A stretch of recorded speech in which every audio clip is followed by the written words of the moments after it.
The Jay Thomas Show. Sirius XM 104. This is The Jay Thomas Show. The interesting, the odd, and the bizarre people behind the, interesting.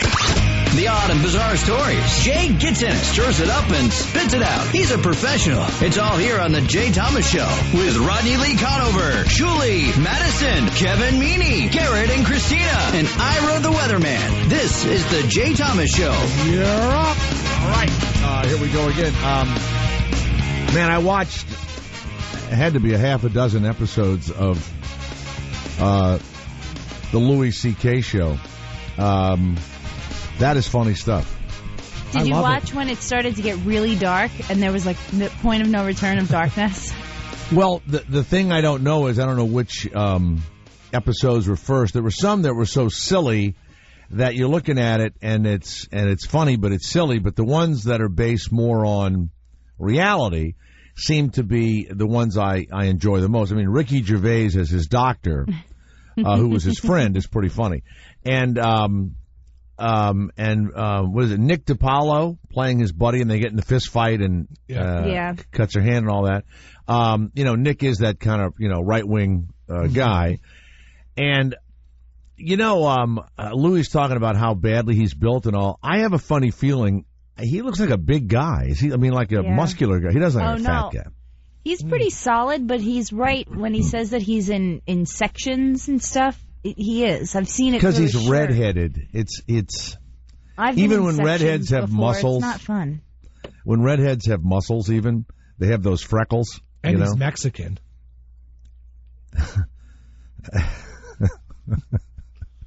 Why don't you open the? Hey, you know what? You ought to open the show every day with a hate crime. Yeah, we need to put that in the promo. Sexual and racial insensitivity, and every now and again, a hate crime. What does that mean? And he's Mexican. What sort of stupid thing?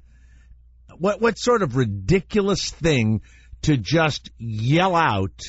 I mean, do you think that's funny? What does that mean? It's just racially, culturally inappropriate, Garrett.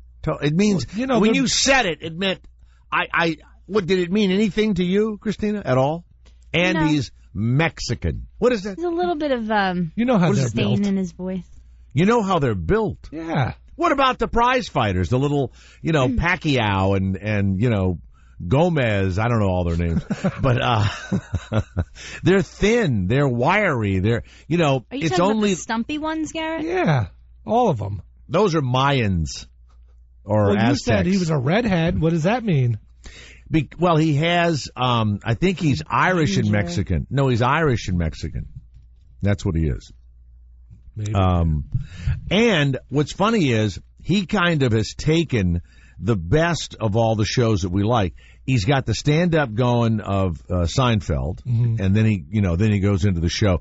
I don't know if he still does runs the show the same way, because my kids and I are watching it. We're just watching, different episodes all lined up, and then he's got the Larry David kind of a thing going. But the funny thing about him is somebody does something totally outrageous, and he doesn't have a joke. He just goes, "What?"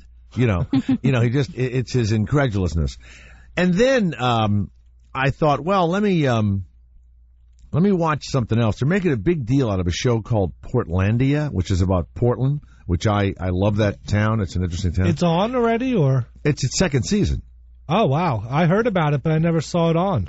It's Fred, the guy that plays Barack Obama on Saturday Night Live. Fred Armisen. And a woman who is the lead singer for Wild Flag. You know who that group is? Wild Flag? Somebody Brownstein or whatever.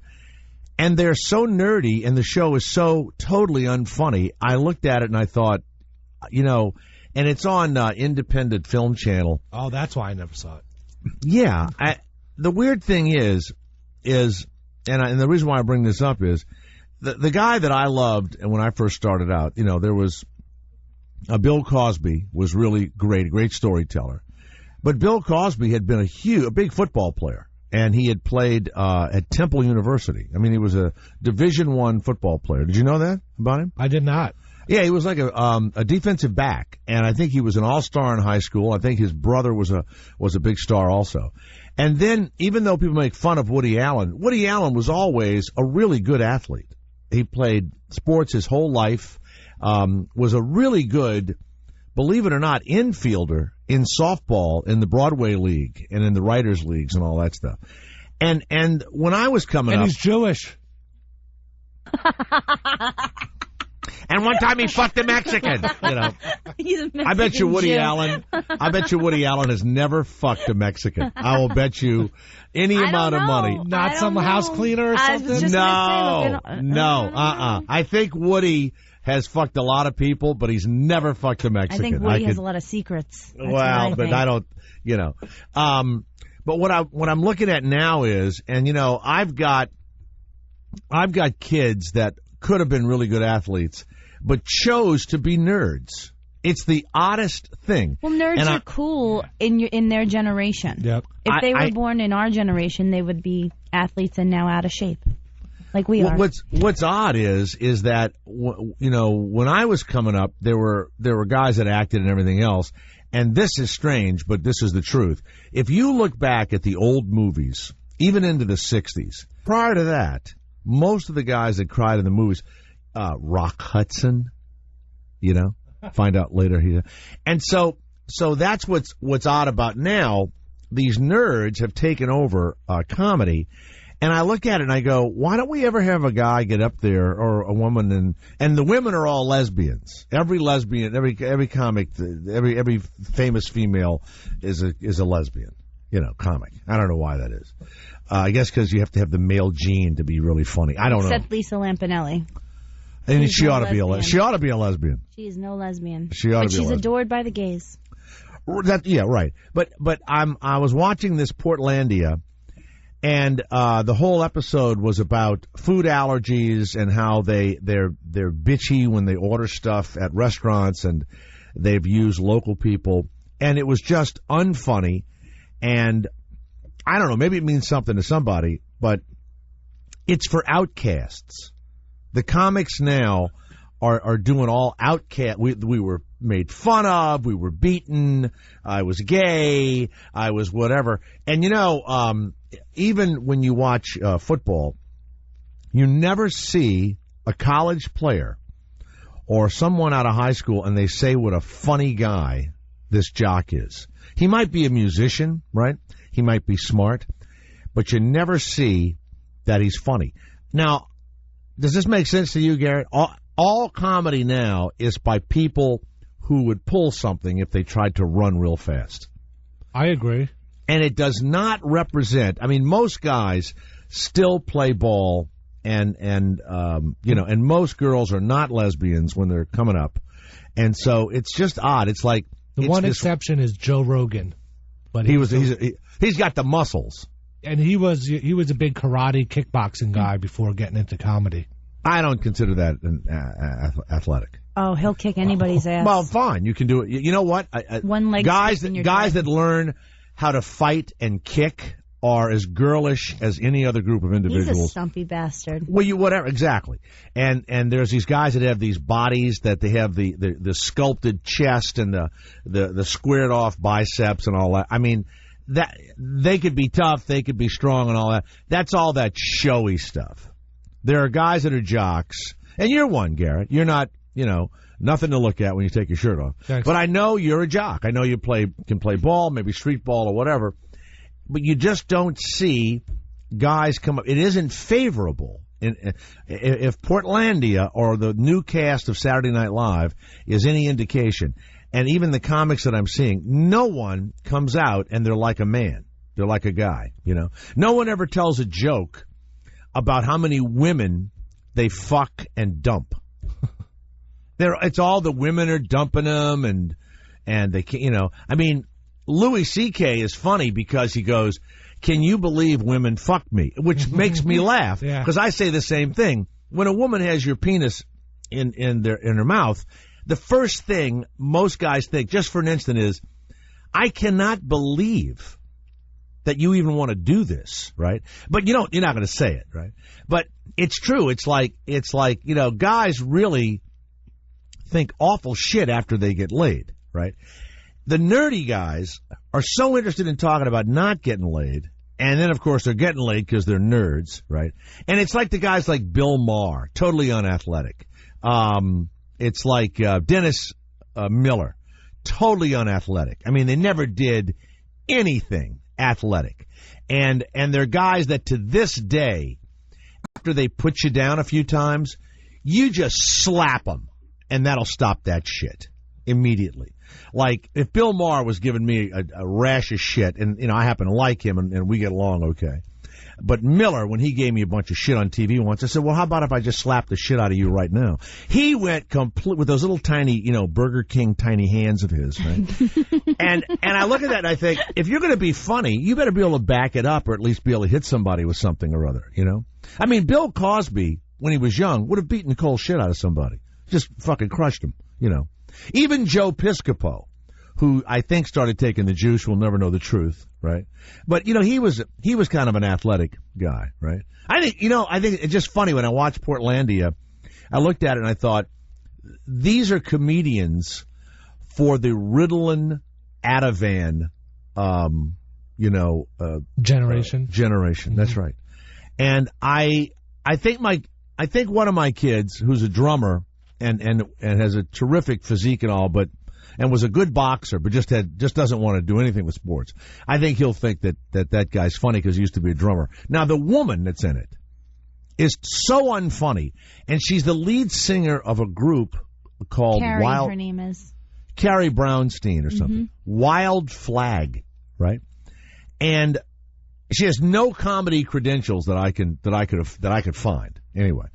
And this independent film channel gave them this really awful TV show about Portland. Now, the reality about Portland is it's the number one heroin city in the United States. It's the number one homeless city in the United States. And it is, of course, like a hippie enclave and food. So all they do is they make jokes about organic food, and they hire some local actresses and stuff. People always say to me, why are you so against local actors and actresses? And I'm going to be very honest. If you're any good, you don't stay local. If you're really any good, you leave. And there's only two places to go. You can go to Los Angeles, or you can go to New York. Now, you may be able to bust out of Chicago or Washington, D.C., perhaps. I don't know. But if you're really any good, you're not going to stay in Portland, Oregon, and be the best actress. It's like being the best piece of ass in an insane asylum. You know what I'm saying? Who cares? Who cares? But crazy girls are hot. That's right. That's what I meant by that. Yeah. I mean, come on. You got to leave the insane asylum. You got to be the best piece of ass in Brooklyn. So I'm watching it, and I go, wow, is it my age? Is it generational, whatever? It's just that they're namby-pamby, Christina. It's like, I bet, is your boyfriend somewhat of an athlete? Does he? He played, he played soccer all throughout since he was a kid. Well, that doesn't help. But what do you mean? He had big muscular That's legs. with kicking. That's another with the kicking. And that's running. Not an American and sport. He also that's ran with the kick. track. Well, he's on the precipice of athletics. Okay. Now Why, I happen because to have he didn't play football. No. Because you know he what was throw funny? Footballs at meatballs. No. You know what's funny? I was lucky enough to be able to play a football, a little baseball. I boxed, I wrestled, I ran track. I was not great at any of them. But at least I like to slam into people or fight a little bit or whatever. I just like people that in case something happens, they might be able to protect their family, or they might be able to physically take care of themselves. I just think that we've lost all importance of that. The ability to physically, like the night we were in Harlem and the two killers were following Garrett and I. Jesus. We were going to go see Paul McCartney. They were regular people. If you put us back into cavemen days, I would have been the short, kind of not the best caveman. But the reason why I would have been one of the leaders is I would have gotten, Org, Garrett, the big, strong caveman, and I would have, said, "Oh, danger's coming," and Org would have gone, he was totally unfrightened by these two criminals, one behind us and one who looped around in front of us to do what I call a hit and run, right? They were going to get us. And I made Garrett hide with me in the pharmacy until the two killers passed us, right? Okay. But so go out of your way to watch Portlandia and tell me what you think. Maybe you guys will think it's funny. I don't know. But I really, the Louis C.K. thing, I've become a huge fan of it. When it misses, it really misses. But he writes it, directs it. He had a play date. Have you seen the one with the play date? Where this seen them all. Yeah, I've seen really beat up woman, actress that I've never seen before, really small but tough, comes to the play date. Pamela Aldon. She's his Who is wife she? She's the wife from Lucky Louie. in Lucky Louie. And Oh. she was in, Californication or something like that? She was on our show She's awesome. after the cunt episode. Do you remember that? She is awesome. Where you maybe you weren't producing the I show wasn't, then, Garrett. but I But don't know. Louis did a thing where he called his wife a cunt, and then the whole show was he and his buddies talking about it, and he must have said it 50 times. Many people believe that the cancellation of his show on HBO was caused by that. Oh. And, they just, HBO can only let you go so far, right? So she's fantastic, but she goes to the play date, and this is true of all single parents with children. He says, "Would you like to have your, kid come over for a play date?" And she says, "You don't want to be putting your dick up in here, do you?" Like that. She says, "Because this is all closed down here." But he's in love with man. her on the show, and she won't give him the time of day. And I Well, think it's would great. they leave off that she left or something? Yeah, it's great. It's great. Anyway, I thought I would do that. By the way, do you have the actor prepares? I just have to tell you that. I mean, I sometimes do it for a living. They are so incredibly full of shit, and the things that they say are so unbelievable that I have to bring the stuff to you that I read and that I hear about actors. To Okay? be Yeah. or not to be?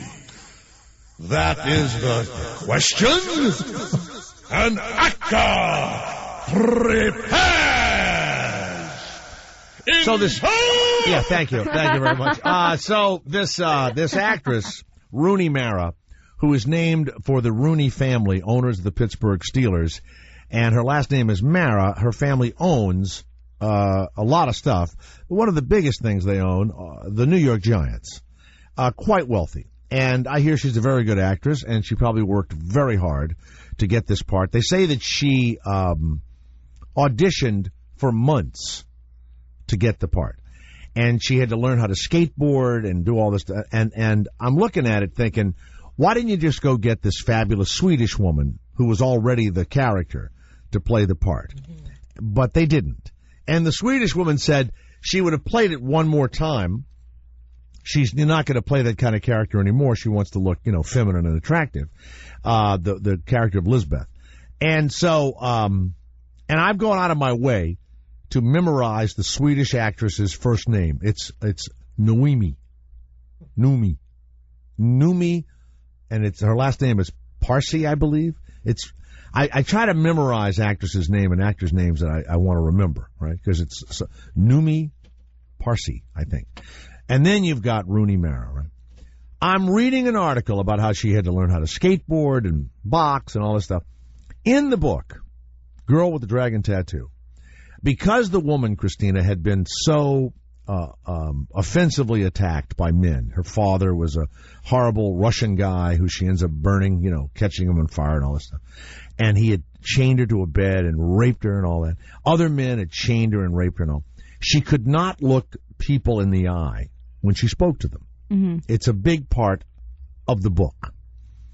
So out of the all of the things, Garrett, that Rooney Mara was going through, the skateboarding, the kickboxing, the riding of a motorcycle, the getting really, really skinny, she pierced her eyebrow, she got a real nipple ring and the whole deal, right?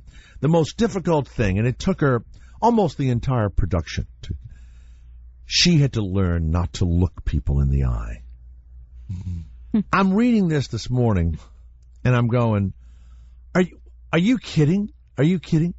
She goes, as an actor, looking someone in the eye and listening to them is so important that it's something that, as an actress, I worked so hard to do, and now I had to unlearn it. I literally punched the newspaper right in the crease. How long would that take you to learn? A minute. A minute. Nobody likes to look anybody in the eye anyway. And the other thing is, when someone's acting, look at, that when they make fun of, Robert De Niro or Al Pacino or those guys, you ever notice that their faces are turned away when they're acting, right? Mm-hmm. And they're doing this big scene like out into the, at the camera basically, right? They're not looking at anybody. And you have to train yourself truly to look into another actor's eyes, and there is this imaginary string, that you connect with each other. Like if you're doing a play and you connect with another actor, but that's what you have to work on, and you look them in the eye, right? And I don't know how it all works, but it does help you with emotions. It helps you with your lines and everything else. But if you had to play a character where you could turn your head knowing that the camera was going to be on you, and you didn't have to look at the other actor, it would be so simple, especially with the ego of actors. You have no interest in looking at another human being because you're so busy at looking at yourself within your own imagination. That's the thing she chose. I wanted to vomit, And I think that we're going to find out that her wealthy family somehow kept her, in play for this thing. I'm sorry. It's like my son says, Dad, do you like Sofia Coppola? Do you like the way she directs? I go, you know what? Maybe she's good. I have no idea. But how hard would it be to be Francis Ford Coppola's daughter or son and go, hey, I think I'll direct a movie? Yeah. Okay. Okay. All right. Fine. Let me get you, Caleb Deschanel over here to do the cinematography, and let me call a few of my friends. Let me call Bill Murray, and he'll be in your first movie, and you'll all fly to Japan. I mean, and I'm sure she's good, but come on, please. It's true. Lenny says, I don't think you enjoy hearing or getting things from me. I don't know what. I don't even know who you are, okay? You've built some sort of a thing in your head that I either don't read or don't notice. I have no idea who you are, okay? I must compliment you and your staff on your professionalism yesterday with the Michael guy who was hawking the Hall & Oates phone call thing. Firstly, the whole concept of Hall & Oates making people feel better by just listening to them is absurd. 2, the gentleman's voice was so high-pitched and whiny. I had wondered when you were going to say something about his 8 to 10-year-old boy sound, because from the moment he opened his mouth, I was in hysterics solely by his voice. Then why would I say something? Why would I...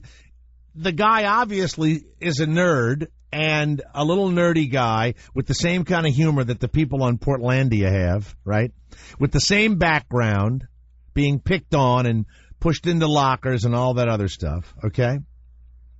How did you all manage not to break up laughing? It's a testament to you and to your show. Look, don't ever send me another email. Nothing. Just don't ever do it again. When you see this guy, Garrett, I think he was complimenting us. It's an idiotic compliment. It's an idiotic compliment. Idiots would laugh at somebody who has a high, squeaky voice. If that's the only joke you've got, if that's the only material you've got, you shouldn't be on the radio. You ought to be the receptionist at Sirius XM. There are actually announcers here that should become receptionists. And I'm never going to say their names, but it's true. I'd love to walk in one day and I see somebody that's really no good in the air and they're answering the phone out front or they're checking your ID downstairs. That would be a day that I'd live for. This comes from Thomas Biljak. You need to quit talking politics. Your show is much more interesting when you're talking to Garrett about cum shots. Well, you don't want me to talk politics because you're an asshole, and you don't think that gay people ought to be married, or you don't think that there's a group of individuals that will never get their act together, and you don't realize that you are the dying class of white people, and that's what's frightening you, and you're clinging to these assholes in the Republican Party. I mean, I'm going to be dead when it happens. But one day, your daughter, Thomas Jack, is going to be married to either a Mexican or a black person or an Indian or a Malaysian or a Filipino or something. The white man feels it's the walls are crushing in on him. I feel the same crush you feel, except I want them to worship me at the very end before it's all over. I want to be the last white man worshipped. That's why I'm a liberal. Yes, what is it? Also, there's more to you guys than just cum shots. You know, there's so much right. more. There is a lot more. And there's a lot to give in 3 hours to give it. This is from Jamie. By the way, you did not really discuss how Santorum in the gay community became the gooey stuff that comes out of a person's butthole. It was actually started by a sex columnist named Dan Savage, who his self is gay. His self is, well, that lets you know it's one of our listeners. He challenged his readers to come up with the filthiest unnamed gay sex act and then name it after Rick Santorum, who says that gays will burn in hell and homosexuality is a mental illness and all that other insanity. After several weeks, the winner was the frothy foam that is a mixture of lube and cum that leaks from a man's ass after anal sex. That's how Santorum became the #1 response if you Googled his name. Maybe you should try to get Dan Savage as a guest. Yes. I agree. Yeah, we'll get Christina, make sure that Andrea finds out where Dan Savage is. He works for the Village Voice. Oh, let's get him on. Let's get him on. Let's get him on. This comes from David, last name that lets me know he's Jewish. Man.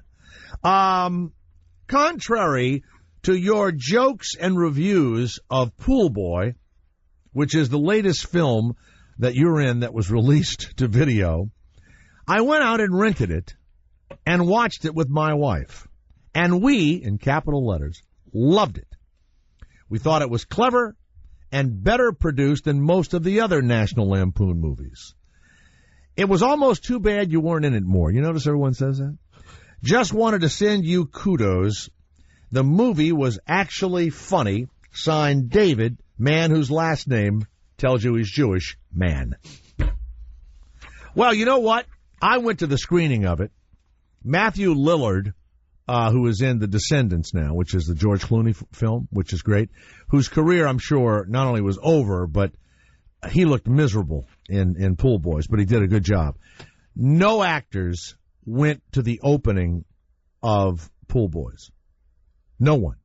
I was the only guy that you could recognize from the film, and a woman whose name is on the movie as one of the writers. I have no idea who lives in Atlanta. I have basically Pool Boys is risky business. It's the same movie, and so this woman and her partner write it in. Her writing partner write it from Atlanta. I believe in the end of the movie. So she came up and said hello to me. At the end of the movie, she's topless. She got a little walk on in the movie, right? And she has these huge boobs. And so after we met her at the beginning of the film, at the end of the movie, Rodney came with me and some friends of mine and my wife and all, and I go, hey, that's her. So it's good. This comes from Zach. You were talking about an app for Ira the Weatherman. You would call it, Ira would tell you the weather in your area, followed by important advice. Like, Jay, rape isn't funny unless it's performed by a clown. So he would do the weather, and then he would say some ridiculous thing that we've heard him say. You could make a lot of money on that because Ira wouldn't know the difference if he was getting paid or not. Now, you see, that's not nice. We could make a gaydar app to steal their idea and put it in an app. And then people could walk around and hit it in front of their friends while they're talking. Well, you got to find out if that's copyrighted. You know, we come up with a lot of ideas here, and we need to start doing something because can I be honest with you? And I know Christina feels the same way. Things aren't getting better for us. They really aren't. I mean, every year they say the most horrifying shit to me. I mean, you would think that I was doing a show in a foreign language. It's unbelievable. You know, I sometimes beg for a job offer just so I can go in and go, see, somebody likes me. You know, it's unbelievable. But then I'd have to really work if I got another job. Be there every day, you know, talk to like a program director, you know, see the general manager in the hall, you know, talk to the advertisers. This comes from Terrence, Afro-American. Jay, I'm black, and I listen to your show. You fucking idiot. Oh. All right, thank you. I guess I must have said something, Garrett, that inflamed Oh, it. yeah, you wanted all the black people that listened to call. Well, I guess. So thanks for the message. This comes from Mark, whose last name also suggests he's Jewish. Cohen. I would like to interview you for a biography of a comedian and song parodist named Alan Sherman. He sang Hello Mudda, Hello Fada. There is a story that said, and by the way, this guy actually, it's being published in the spring of 2013, the 50th anniversary of the song Hello Mudda, Hello Fada, sung by Alan Sherman. There is a story that when you were a young boy in junior high school, you found out that Alan Sherman was playing at a hotel in New Orleans called the Roosevelt Hotel, yes, and you went up and you somehow got an audience with him and you did your 13-year-old stand-up comedy in front of him. That's absolutely true. Maybe I said it on the air. Mickey Sherman, the attorney, is his nephew. Now, Mickey will be good to be in this book because he's just getting out of jail. He'll be completely out January the 27th. And I can tell that all of his other friends are no longer talking to him because he returns my emails and my calls within a minute. See, I'm from Louisiana. You can go to jail all day and all night. You can commit murder. I don't care. If I like you, I like you, you know. So he, you know, income tax evasion. All right. Is that the drug song, Hello Mother, Hello Father? No. Hello Mudda. Drug? No, it's the camp song. What do you mean the drug song? What do you mean? Hello Mother, Hello Father. I've been smoking marijuana. Crack is good, coke is better. I'm so fucked up I can't even write this. Well, letter. that's a ruination of a wonderful Well, child how does song. the real one go? Well, Garrett, please get Hello Mudda, Hello Father. It's about a kid writing a letter from Camp Granada. That's what it is. Jeff Furlot, who said, Jay, I'm not going to text you and email you as much this year as I did last year. Oh, yeah, look, I just delete them anyway. It makes no difference. But did you see Michelle Bachmann dancing to Hey Soul Sister? I did. It's like seeing Hillary Clinton. Didn't she dance at some, you know, something or other somewhere with some stupid outfit on? People that can't dance or that are politicians or whatever, there are just lots of things they shouldn't do. One of them is a soulless woman from the state of Minnesota should never move any part of her body at all. That's why I think Prince was considered such a great entertainer. People in Minnesota must have looked at this, you know, African-American guy on stage and they've never seen anything like that. There's no Lutheran that can dance like that, certainly. Right. Can you imagine that guy, Garrison Keillor? You know, it's poetry time. Imagine him dancing. No one can dance in Minnesota. So, Garrett, let's put Michelle Bachmann on the front page of jthomas.com and show her dancing. Do we have Hello Mudda, Hello Fodder? This is the real song, Christina. Right. It sounds like Warner Brothers. I feel like Bugs Bunny's in a tutu. It's a formula film, formula song, whatever it is. All right. We're going to have a guy, speaking of cum shots. I can't even write this letter. All right, here we go. Hello, mother. Yeah. Hello, father. Here I am at Camp Granada. That's right. Camp is very entertaining. And they say we'll have some fun if it stops raining. I went hiking with Joe Spivey. He developed poison ivy. Hard to figure that joke out. Remember Isn't everybody laughing? Leonard Skinner? What? It was huge. He got ptomaine poisoning last night after dinner. All the counselors Went to camp with Leonard Skinner. hate the waiters. And the Listen. lake has alligators. And the head coach wants no sissies. So he reads to us from something called Ulysses. Sucks. No, I don't want. So bad. This should scare me. This was a multi-million-dollar selling record. I'd rather talk about the coke. I mean, pot. Remember Yeah. Jeffrey Hardy. They're about to organize a searching party. Well, that's funny. There you go. Take me Well. home, oh mother, father, take me home.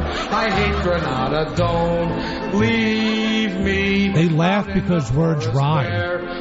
Well, that's right. Eaten by a bear. Take me home. I promise I will not make noise or mess the house with other boys. Oh, please don't make me stay. I've been here one whole day. Oh, that's a big laugh. This is terrible. Dearest Hell. mother, There you go. darling mother, how's my precious little brother? Let me come home if you miss me. I would even let Aunt Bertha hug and kiss me. All right. Wait. There it is Big right laugh. there. There it is. Huge laugh. The Jay Thomas Show. By the way, in a few moments, a guy that we had on who is a donor sexual, he has fathered, is it 15 or 50 kids? 14. 14 kids. And he said he never had vaginal sex or whatever. Then someone contacted me and said that they had heard about him on the show, and they brought him up on charges. Do you remember this, Garrett? Because of hearing him on the show, this person works with, I don't know what, the health department in San Francisco or whatever, and they brought him up on charges. And because you're not supposed to sell your semen in an unsanitary condition. You know, you can't put it into a rinsed out yogurt cup. It's against the rules. And now we're finding out he's a porn star, but he's only pornographic in that he masturbates on camera and people look at that, right? Is that it? Yes, yes. Now, I didn't think he'd want to come back on. Well, guess what? He can't wait. So we'll have him In studio. Oh, he's coming in the studio. He's on some sort of a tour because he's from San Francisco, I thought, right? He's going to make a video, too, I think. Wow. And then when you watch, I know, the Klingon language is one, but lots of movies and TV shows, the alien type or the odd characters have languages. Game of Thrones has a whole language that is spoken by these barbarian types, right? There is a guy who writes languages for movies and television shows. And as odd as it seems, I would just make something up if I was a Thracian or whatever the hell it is. I would look at you and I would go, Yorvak il Tursk Gorbark Deroskungagak. Now speak back to me. Go ahead, Garrett. See that, and they'd put some English under you. Now, Christina, you're the beautiful young girl with no clothes on, and you learned Tharkasian, whatever it is. Ungarksk Rutsk Fakt Kangunyask. Speak back to me. Oh, you're bad at it. You're bad. You're bad. You see, Garrett and I would need a language expert. You would. No, think of something that sounds like a word. Some words, and say them back to me. Go ahead. Let me run you in on this one. Uf frakunskask la bunyachas ik vasas muswa. You know what I just said to you? She's on the phone. What? In the middle of me teaching her how to act and do a language, she's on the phone? Well, it's a hotline. The hotline.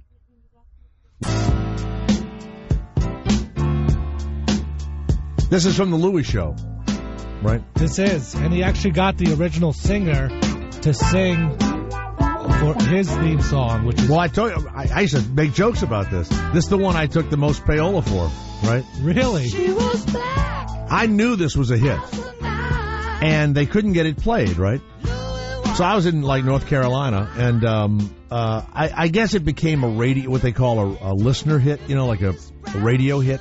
I don't think it sold anywhere near the money that it should have. I mean, the copies it should have. But they were just piling on what they would give you to play it, right?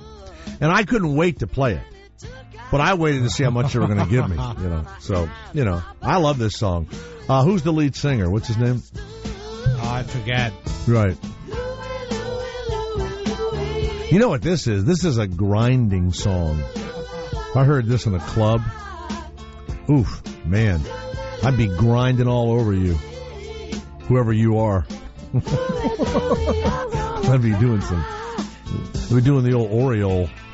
The original version was Richard Berry, right? There was a Louie, but it was the one where they thought there were dirty words in it. Remember that? Uh-huh.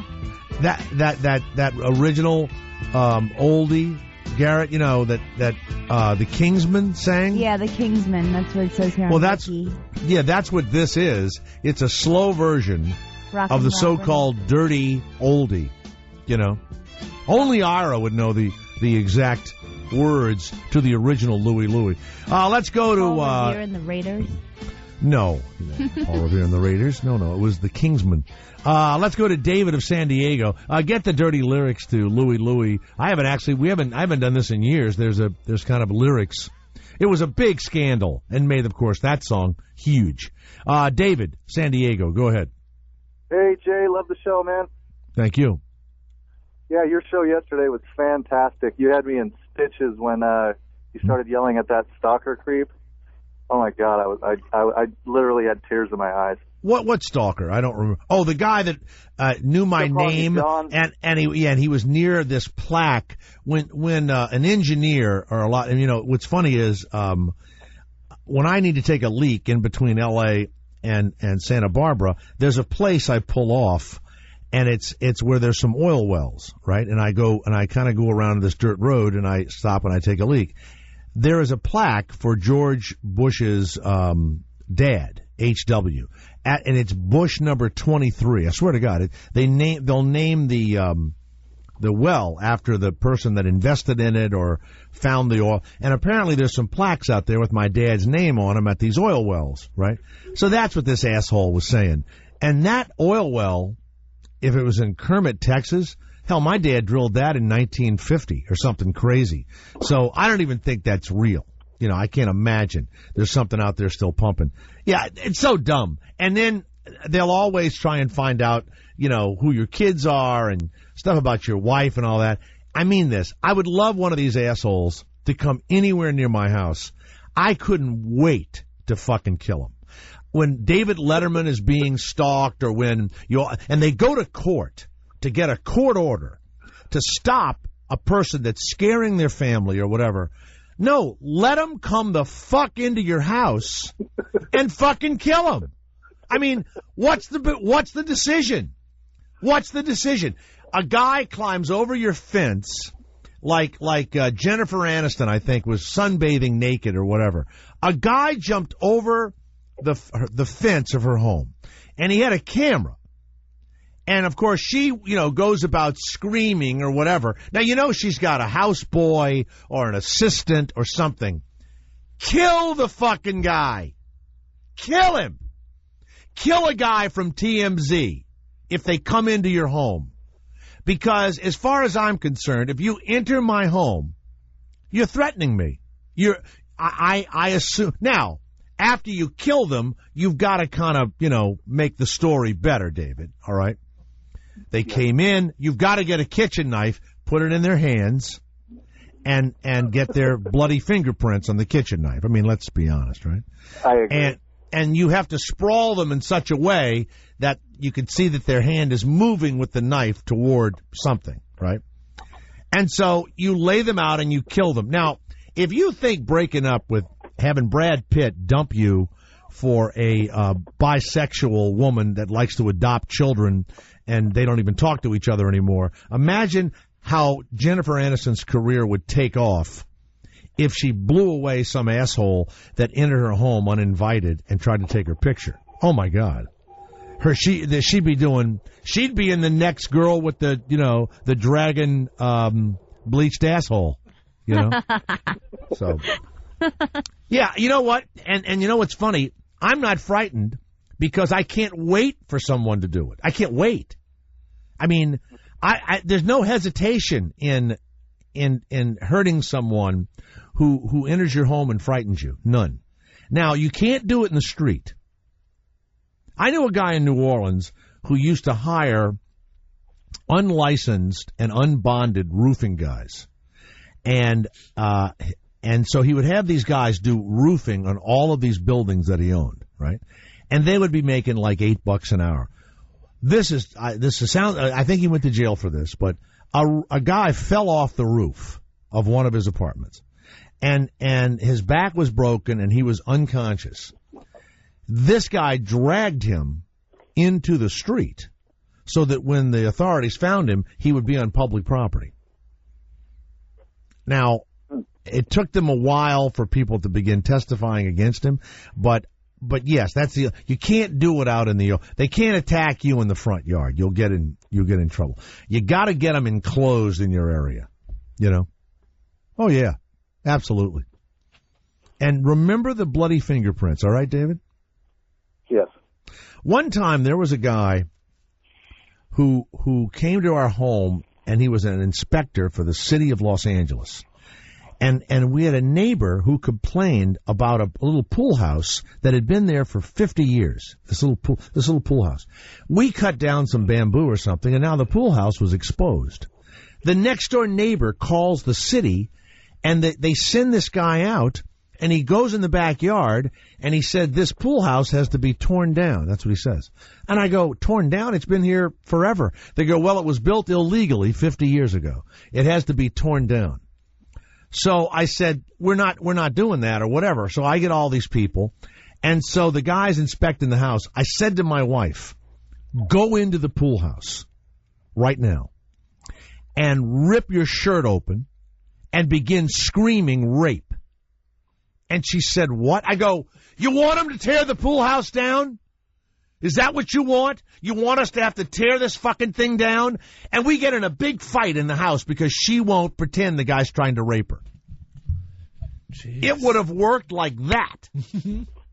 Right, Garrett? In a second. And so now I get her in the bedroom and she goes, are you nuts? I go, I'm not nuts. It's going to cost us, I don't know what kind of fucking money to tear the goddamn thing down. Now they're going to start looking at everything in the fucking yard. Just go in there, rip your fucking shirt, and when I come out, I go, what the fuck's going on? And we got it, right? Yeah. Well, she won't do it. So we hire architects, we hire engineers, we get a fucking lawyer, and everything else. So now I'm out of town. And it's the last day that this asshole is going to come and do this final inspection, and maybe we can keep this pool house up and not tear it down, right? I'm out of town. I am so nervous, right? I've spent all kinds of money. My wife calls me and she says, everything is okay. Uh-oh. I go, what do you mean? She goes, well, we're going through the pool house, and he's looking at the stairs or whatever we're fixing and all this kind of stuff. And he sees a poster of, like, Thelonious Monk or the New Orleans Jazz Festival or something. He sees this poster. And he says to my wife, hey, where'd you get that poster? And my wife says, my husband's from New Orleans, and he's always at the Jazz Festival and the whole thing. And the guy goes, wow, I used to be this road manager for these jazz groups, and we went to New Orleans all the time. And while he's doing all that, he signs the paper and he okays the beach, the pool house. Right? So I said to my wife, is that what she told you? I said, the poster did it? She said, yeah.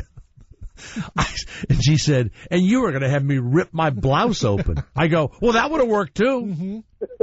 Now, this is true, and I know it sounds like a joke or something you'd see in a cartoon show.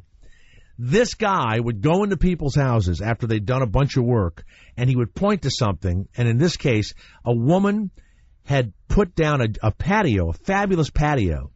This guy points to it and says, there are pipes underneath this concrete, and there's no access to the pipes. You have to dig this patio up, and we have to inspect the pipes. The woman got so upset, she fainted. She hit her head and died right in front of him. Oh. And, of course, he lost his job. They sued the city, and they won millions of dollars. As I'm reading that in the paper, I go to my wife. You know how much money we could have got for attempted rape? Do you have any fucking idea? We would be living in a fucking mansion right now. I bring that up to her all the time.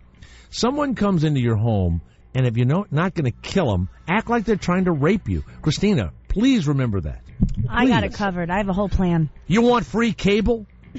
Guy comes in, gives you some shit, rip your fucking shirt open. You'll get free cable the rest of your fucking life. Mark my words. Well, you tried it just for once, found it alright for kicks. But now you find out that it's a habit that sticks, and you're an orgasm addict. You're an orgasm addict.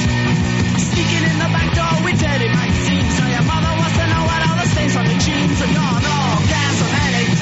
You're an orgasm. Well, the great Garrett Andrus has found another totally appropriate tune for our next guest, Trent Arsenault, who is a free sperm donor, a man who is just trying to help, doesn't want to charge anything. He is a donor sexual. He's been on the show before. I actually read an article about quite a few people like Trent, but I found Trent to be the most interesting. Trent, welcome to the show. You're live in the New York studios. I'm here with Garrett, yep. I only wish that I could be there to see your cum-stained pants in person. I brought some blueberries with me. That's what I usually eat. And before I go on a flight, I take antioxidants. And I had to look good today because I was on another show. So today's when we spoke to you, to recap what folks may not remember, you fathered, is it 14 kids with your sperm? Correct, and there's 4 more on the way. And so your sperm has been used for 4 more. And you said that your penis had never been inside of a vagina. That's right. So I'm going to be the 40-year-old virgin with 15-plus kids at some point. Right. And on some level, and I don't know if it's an addiction to wanting to have children or just some sort of a sickness.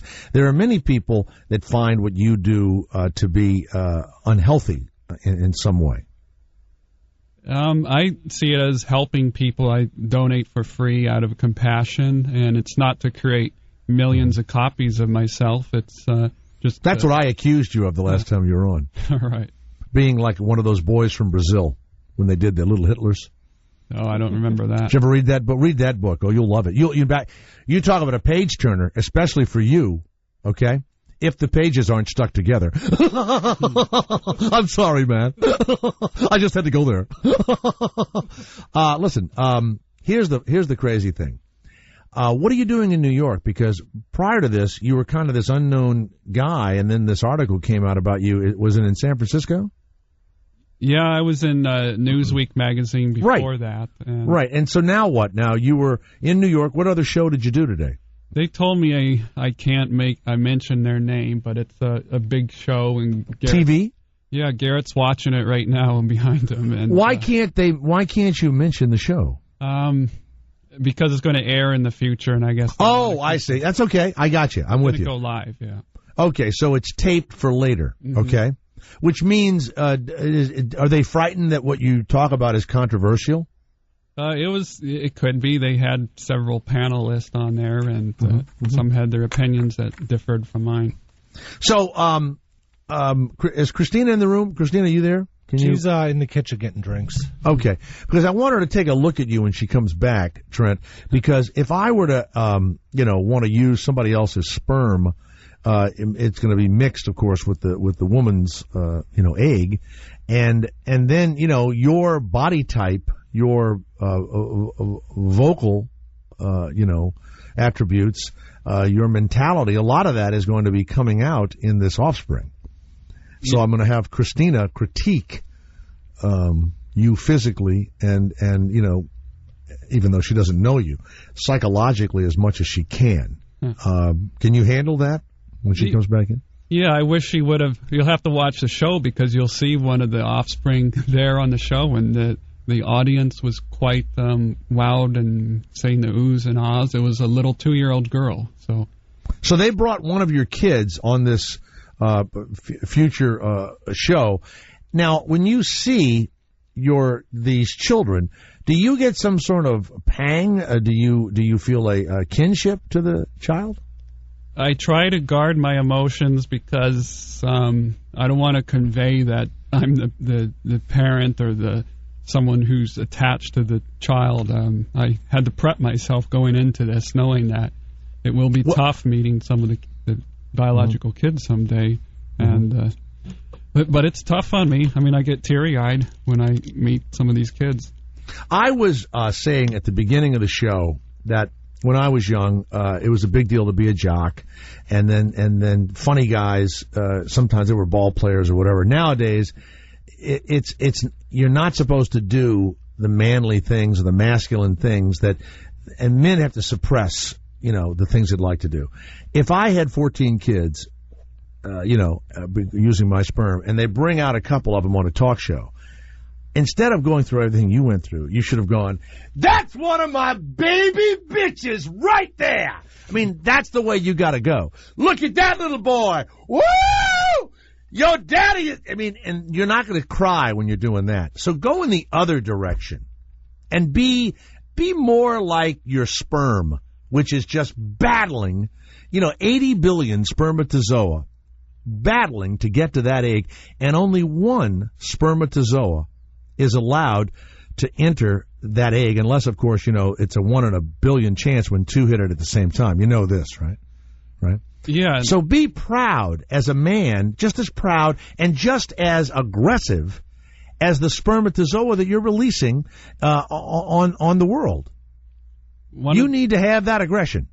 One of the articles described me as the Barry Bonds of sperm donors. Yeah.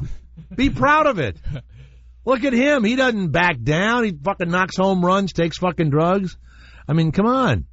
I go through great care to get my sperm count and motility up there, and I have a fruit smoothie regimen that I take every day and do different exercises. And you do exercises that make in your opinion, your sperm stronger, or your ejaculatory propensity stronger? Yeah, the volume. So now I have a problem with volume. I had a vasectomy. I'm older. How would I get my volume up? Because when I come, it's a big buildup, and then it just goes like that, and it just kind of dribbles.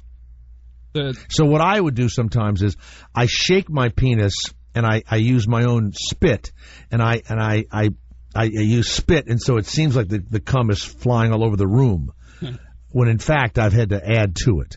Is there something I can start eating? I eat blueberries. What about oysters? Are they good? What can get my, oh, here I come, baby. Here it is.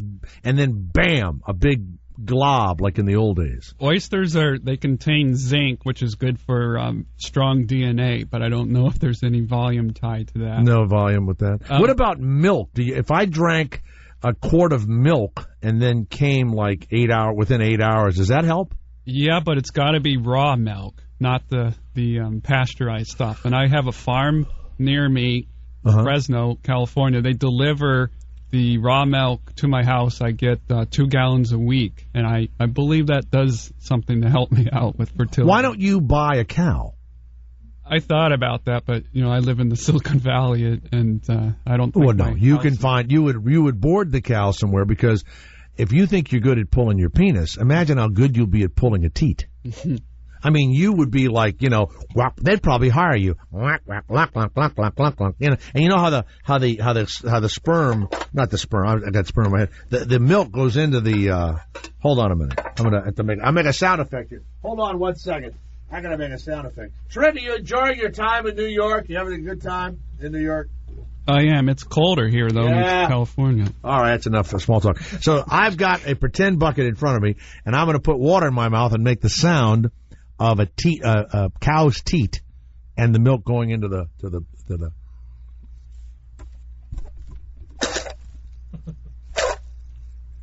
like that. Did you hear that? That sounded like a. That sounded just like the milk going into the. Sounded like a paper shredder to me. Know what that also sounded like? I want to hear you gargle that. It just sounds like it going right into the bucket. That's what it sounds like. Or it sounds like Trent making a video. Yeah. Now, Trent, a woman contacted me, and I'll never know if this is true or not, and she said that she lived in your area, and she was with the health department, and she heard you on the air. Now, this is a semi-popular show. We're always stunned if somebody reacts to it. And she said that she contacted the authorities, or she is one of the authorities, and you were given a ration of shit for this. Do you remember this happening after the interview here on this show? No, someone from the health department? Or something. They said that you were in unsanitary conditions or something, but did it come after you were on the show? It must have, because you didn't. Because I'm not kidding you. She sent on official letterhead from, I don't know if it was the FDA or whatever the hell it was. She did send on official letterhead that she had heard you on the show and that she had either contacted him or she was something to do with it, and it was because you're not supposed to have sperm in an what do you call it? An unsterile container. Did that happen to you? I didn't get contacted by anyone in that way, but did they bring some? I don't know. Is it charges, or did they tell you to cease and desist? Did something happen? Oh, yeah. A year ago, the FDA came out and performed an inspection, and they said they didn't say anything about containers. What they did say is that the STD testing that I do is not frequent enough, and not the. So maybe she was just saying that she lived in your community and knew about it. So they came when they inspected. They actually came to your home, and what did they look at? Cups? What do they look at? Yeah, I think they looked at the collection cups and the table and the bed. So they came in, and did they have gloves and white jackets on, and they're like gingerly, feeling around where you masturbate and where you collect the sperm? It was mainly to go over records and ask me questions, had me sign an affidavit. I don't think they were looking too much at the facilities. How many people do you think they inspect in a year that are, like, in their estimation, giving their sperm away? Like me? They told me I was the first one. I would imagine you'll be the first one. I think I'm the first one in the country who. Now, you could actually sue them for restraint of trade, or restraint of taint would be another one. Restraint of taint. Restraint of taint. Yeah, I'm down there. That's what I would use. Trying to avoid the lawsuits for now. Right. Now, you don't make any money off of it. So what do you make money on? How do you finance this? Well, I'm an engineer, and I work at a big company in the Bay Area, and that's my real job. This is just something I do to help people. Now, many years ago, they could have fired you for this, but now with the new laws, they can't. They could have. They would have found out about you giving your sperm away and jerking off and everything else, and they'd have canned your ass. And so now they can't. Has anyone started treating you differently at work since there was notoriety? No, I haven't detected that. I think the company's respectable, and they do have one of those policies where they don't discriminate, and I think that's they're doing their job. Before you decided to start giving your sperm to women that couldn't, have children, were you a serial masturbator? Did you think you were addicted to pulling your own penis? Well, there are men that are. I mean, there are guys that just jerk off all the time. And I was wondering if you're jerking off and you go, gee, I got to get a job. I got to it's like there are people that sometimes, turn an addiction into, weight loss or cooking or whatever the hell it is. Did you turn a masturbatory addiction into something positive? I've always had a strong sex drive, and I think after... But not to put your penis into anybody's vagina. So you had a strong sex drive, so you're a virgin, and so you masturbated, right? Yeah, but after being a donor and providing the specimen to others to have babies, I think it's given me a lot more purpose, and I encourage other men who are struggling to find a role or identity to consider this. There's a need. Yeah, but is it really a conceit to have a bunch of kids? I mean, I think it is. It's a conceit in a way. And I didn't say it's a negative. I mean, you do. But you've got 14, and before your life's over, you may have 50 kids. When's your sperm start not being strong? What age will that be? They say you're around 40. So 40, you'll go to 40. And how old are you now? 36. All right. Christina, let's say you're having trouble having a child, and you don't want to spend all that, money. So you just want to get some free sperm from Trent Arsenault. Look at, I can't see him. Look at his body. You've heard him talk. Yeah. It would mix with your little egg, so there'd be all that Italian stuff in there, which would probably beat the crap out of whatever, his poor sperm's DNA would be just destroyed by your Italian, Sicilian, strength. Would you want to have a child that looks anything like him? No, and that's not to say, no offense, but I'm attracted to a darker kind of man. You're a little pale for my taste. You sound pale, Trent. Yeah, but I do think... Do you tan in the sun or burn? I tan up nicely. But you do? Really? Okay, then that might change things. Now, why do you stay out of the sun? You're afraid it'll fry the sperm or something? Yeah, everything's about having the strong DNA, so I know ultraviolet does things to your body. So has anyone ever met you and said what Christina just said, that they don't really want any kid that looks like... They appreciate your sperm, but they don't want a kid that looks like you? There's so many pictures of me that I allow the recipients to look at that they usually have decided ahead of time if they want to choose me as a donor. Then we just meet to get to know each other. Trent Arsenault has come all the way from the Bay Area. Thank God you're flown out on somebody else's nickel. And as 14 kids, and then was warned by the FDA to stop doing this because it has jurisdiction over anyone who manufactures human cells, tissues, and cellular and tissue-based products. So they've told you to stop. They have, and I have the right to a hearing, and I've asked for the hearing where me and some of the other recipients who I donate to can explain that this is an intimate act and that it's not part of the government regulation to govern that. What does it cost if you weren't going to get it for free? What would a guy's sperm cost the average barren woman? I just heard today from a recipient that they were paying $800 per 1 milliliter of sperm, and they had gone through 3 without any success before I was able to help them get pregnant. So they spent $2,400, and that was just for 3 tries. And your sperm free, and a kid, she was pregnant. That's right. Yeah. And now, it also you boast about your organic sperm on a website. What's the website? Where can people go to the website? TrentDonor.org. TrentDonor.org. Your videos show you using a water polo ball. Do you press that onto your taint or your testicles or something? What do you use the water polo ball for? That was just to make it a little more interesting. I wanted to liven up the video after.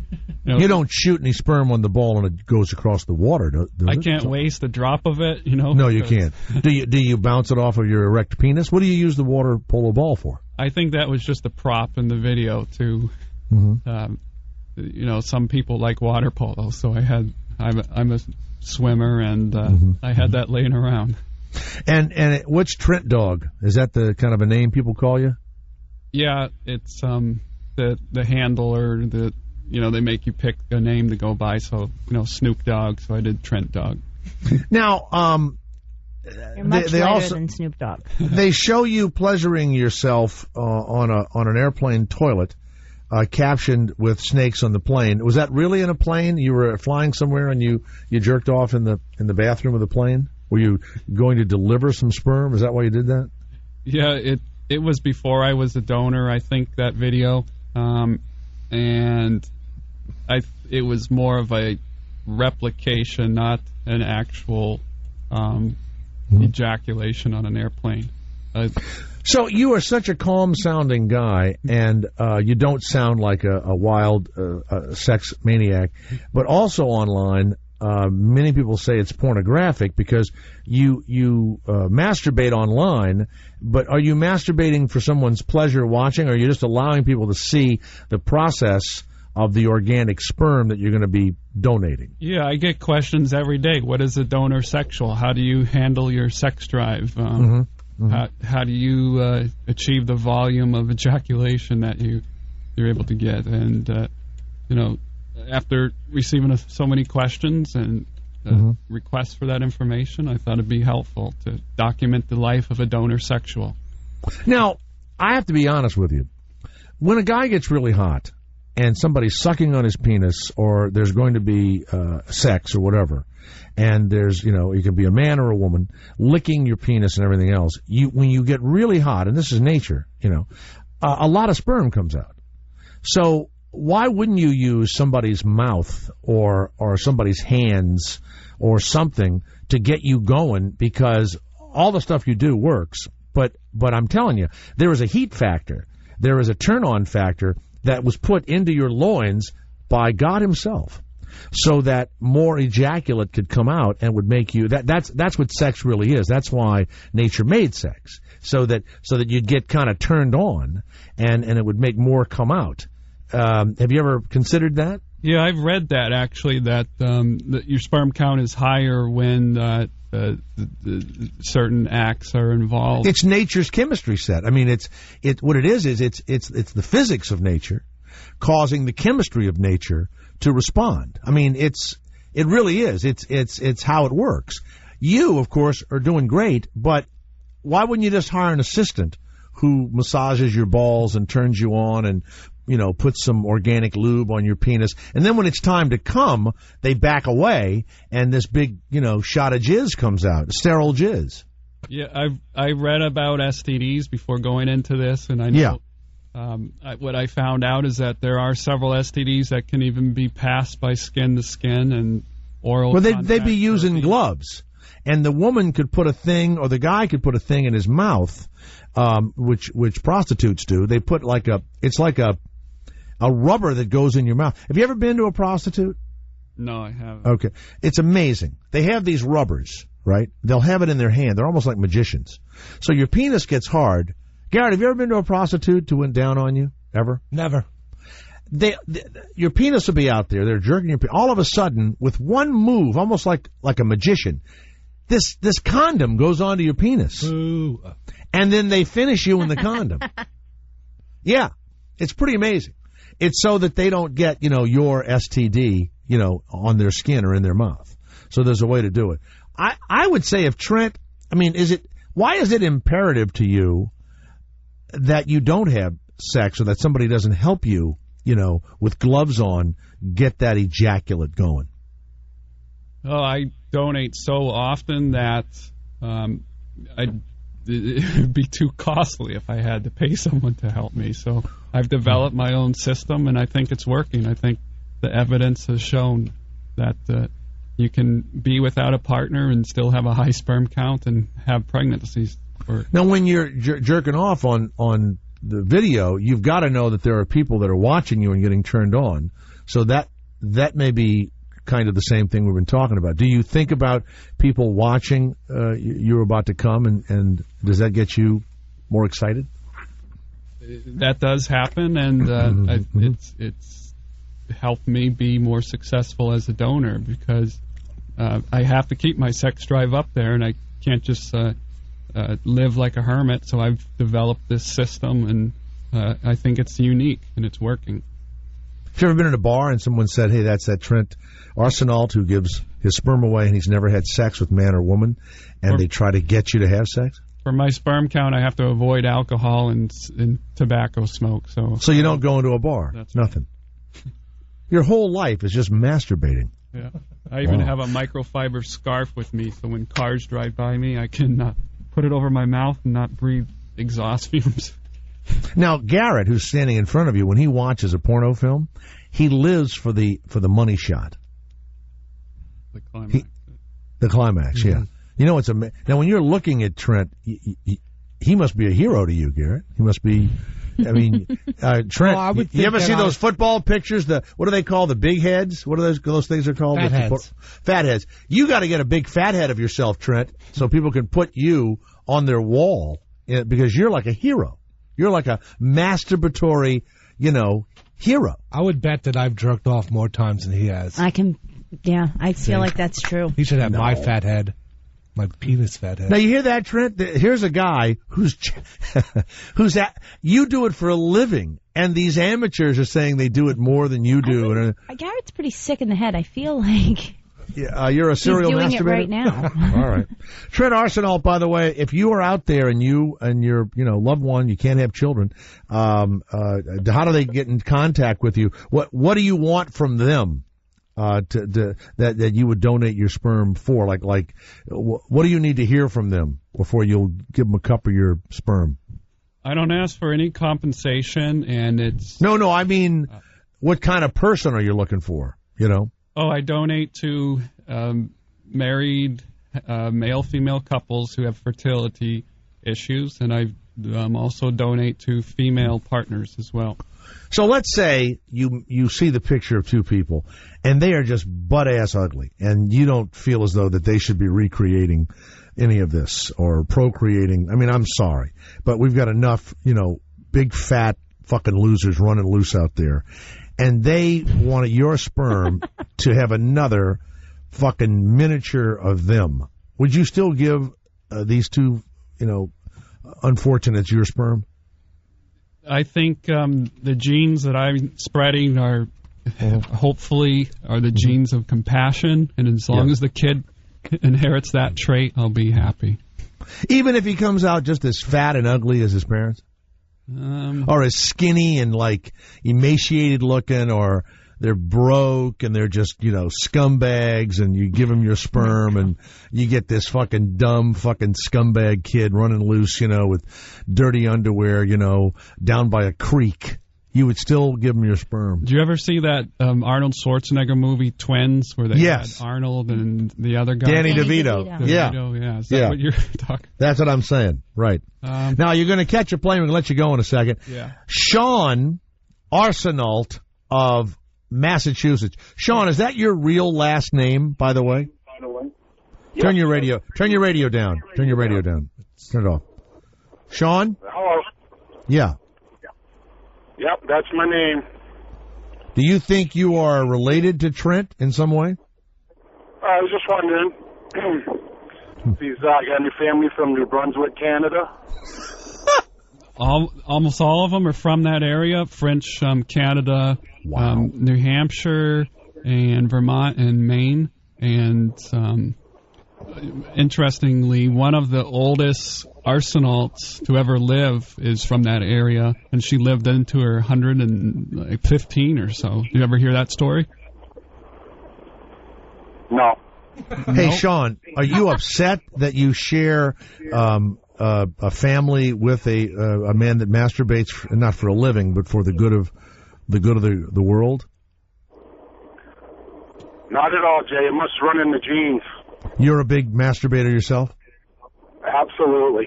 All right. Thank you, Sean Arsenault. There you go. One of your long-lost masturbating relatives is calling. Sean. Let's go to Bando of Detroit. We only have a couple of minutes because Trent's jumping back in an airplane. Why don't you hang around for a few days and jerk off in your hotel room and stuff? Got to get back to work. Got to get back to work. Got to get back to pulling it. You have stretch marks on your penis? I'm very careful, and it only takes me a couple of minutes or so. You can't use lube, right? Because then it might get in the cup or something. No contaminates, unless they made an organic version. But they do. They do. It's called spit. But, yeah. Bando, what's your question for Trent Arsenault? Bondo. It's Bondo, Jay. Bondo, the man that's named after fake wood. Yeah, you got it. Yeah, yes, go ahead, Bondo. Yes, sir. I guess he answered the question. I was wondering if it's not just heterosexuals then that you do this for. Yeah, it's there's a mix of heterosexuals and female partners. Partners? There's been a few single women, but usually it's married. Like Portia de Rossi and Ellen DeGeneres, or if Rosie wants a kid or something like that, you would, Any famous people have your kids, Trent? Not that you would name them, but has any famous person put her sperm inside of her?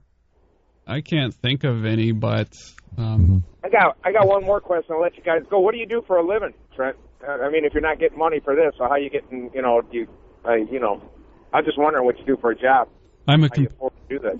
computer security engineer, and I've been working at the same company for 12 years. All right. Mm-hmm. All right. Thank you, Bondo. Thank you very much. Let's go to Wally of Pennsylvania. You'll be the last question, Wally. Make it good. Go ahead.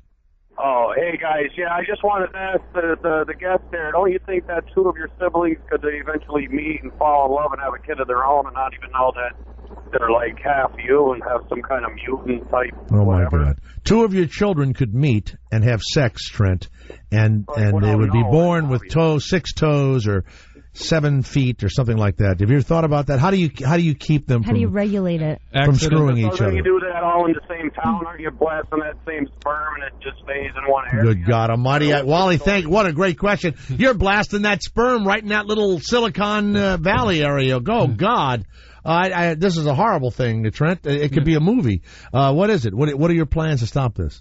So I think he's describing accidental incest, which is more of a risk when the donor's anonymous, but all the families who I donate to know me, and we have contracts that my name will be revealed at some point to the... So in your area, people say, I'm in love with you. Is Trent your daddy?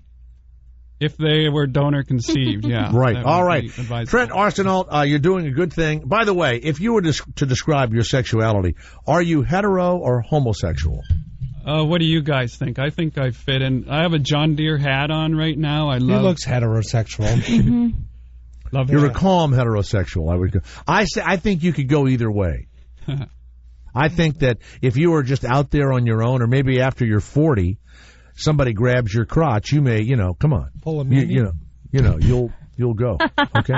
Hey, Trent, you're doing the good work. If the Jay Thomas Show can help you at any time, please feel free to call upon us. Sounds good. Happy New Year. Or, if somebody calls up and needs some sperm, can we send them on to you? Give them my website. All right. Give them the website. There's Trent Arsenault, who's one of his relatives called from Nova Scotia up there, and didn't sound too happy about it. Yeah, and stay where you are. The show is long from over. The majority of guys are into the cum shots in porn. Just because you guys aren't man enough to admit. Maybe a gay guy likes it, but when the guy's dick is flapping around, at the end of the program for me. Well, you watch porn stars banging on your TV screen when you are home all alone. You have your wide Moby Dick in your hand and you yell there she blows. What kind of movies are you watching? But everyone knows about your secret desire. You love to look at the schween. Don't try to deny it, cause we know what you want to say. Cum shots. Because Garrett needs the cum shot on your back or in your mouth. You had to have a cum shot to finish. All your friends were so creeped out. Everyone knows it's absurd, yeah. The stuff that comes out of your mouth. You had to have a white hot jizz flight. You had to have a cum shot. That's right. Cum shot. My favorite is the cream pie. Garrett, I agree with you. You are comfortable with your sexuality. I will agree with that. Yeah. Cum shot. Most girls I know won't let me cum on their face, so if someone does, it's kind of a turn on. Most girls you know. Cum shot. Why is that always the focus and the finale of every movie? I do believe he's comfortable in his sexuality, but the gayest thing I ever heard him say was, you know what it was? What? I'm a Jet fan. All right, get rid of him. That's stupid. Boom. Roasted.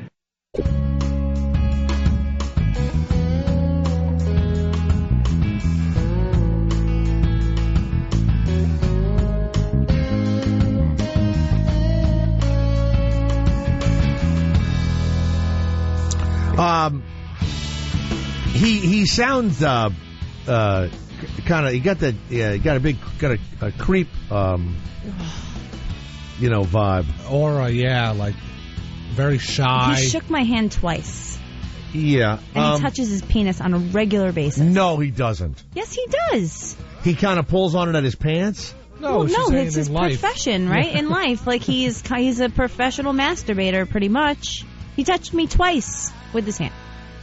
No, touching you. I thought you said he touched his penis. No, he shook my hand. I can only imagine how many times that hand has touched his penis. He wears gloves. It doesn't matter. It does. He wears surgical gloves. I don't care. If he shook your hand with a dirty glove, the guy never physically touches his penis. I also couldn't see his eyebrows, and that creeps me out. He wears gloves when he urinates. He puts a cloth over his mouth when a truck goes by. I mean, this would be the safest guy in the world to he could put it up your ass without a condom, and you could be pretty sure you'd be okay. He goes, I was like, can I get you anything to drink? And he was like, orange juice. And then he was like, what time am I going to be on? I was like, you're going to be on at 4. He goes, I have a flight at 6:30. There's a limo downstairs outside. Anderson sent it for me. Does he mean Anderson Cooper? Anderson Cooper's probably ordering 3 or 4 cups.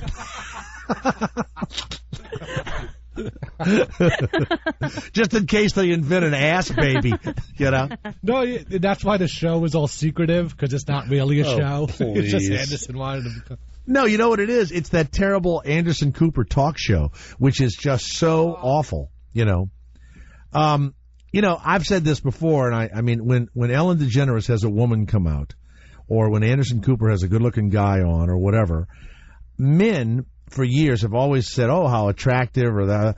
I mean, I'd love Ellen for somebody sits down in front of me and says, "Man, I would just like to have my face in between your legs." Let that sit with her audience. It'd be fun just to see how many left the room.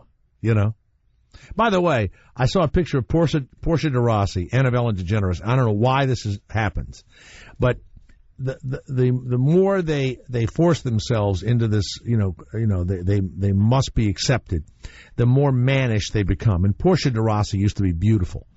Ellen DeGeneres now looks like someone that would repair your car at, Meineke.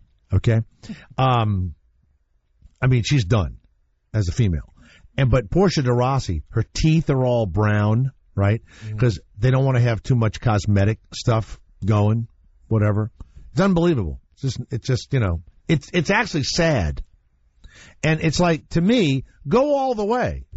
Talk about it on the air, Quit, Now, in her TV show, didn't Ellen, their sitcom, which didn't make it after she did, of course, come out on that TV show. That was pretty brave of her, I thought. Yeah. And she'd have dates with women and stuff. Now, that would be a show that would work on the cable. They tried that on the network, which the network must have been going nuts over. It doesn't work on the network. And when you think about network shows, Garrett, when's the last time you watched you still watch 30 Rock and stuff, right? No, I don't watch that show anymore. Yeah. There's a point in time where network TV just, they're really good for about like 2 seasons. And then they just can't take it as far as they need to take. Even that show, Modern Family, you don't even know these guys are gay anymore, except when they do some sort of quintessential, like over-the-top gay. Yeah, over-the-top gay thing, I just got breaking news from your son, JT. What is it? Chaz Bono, I'm saving to buy a penis. Saving to buy a penis. How much does a penis cost?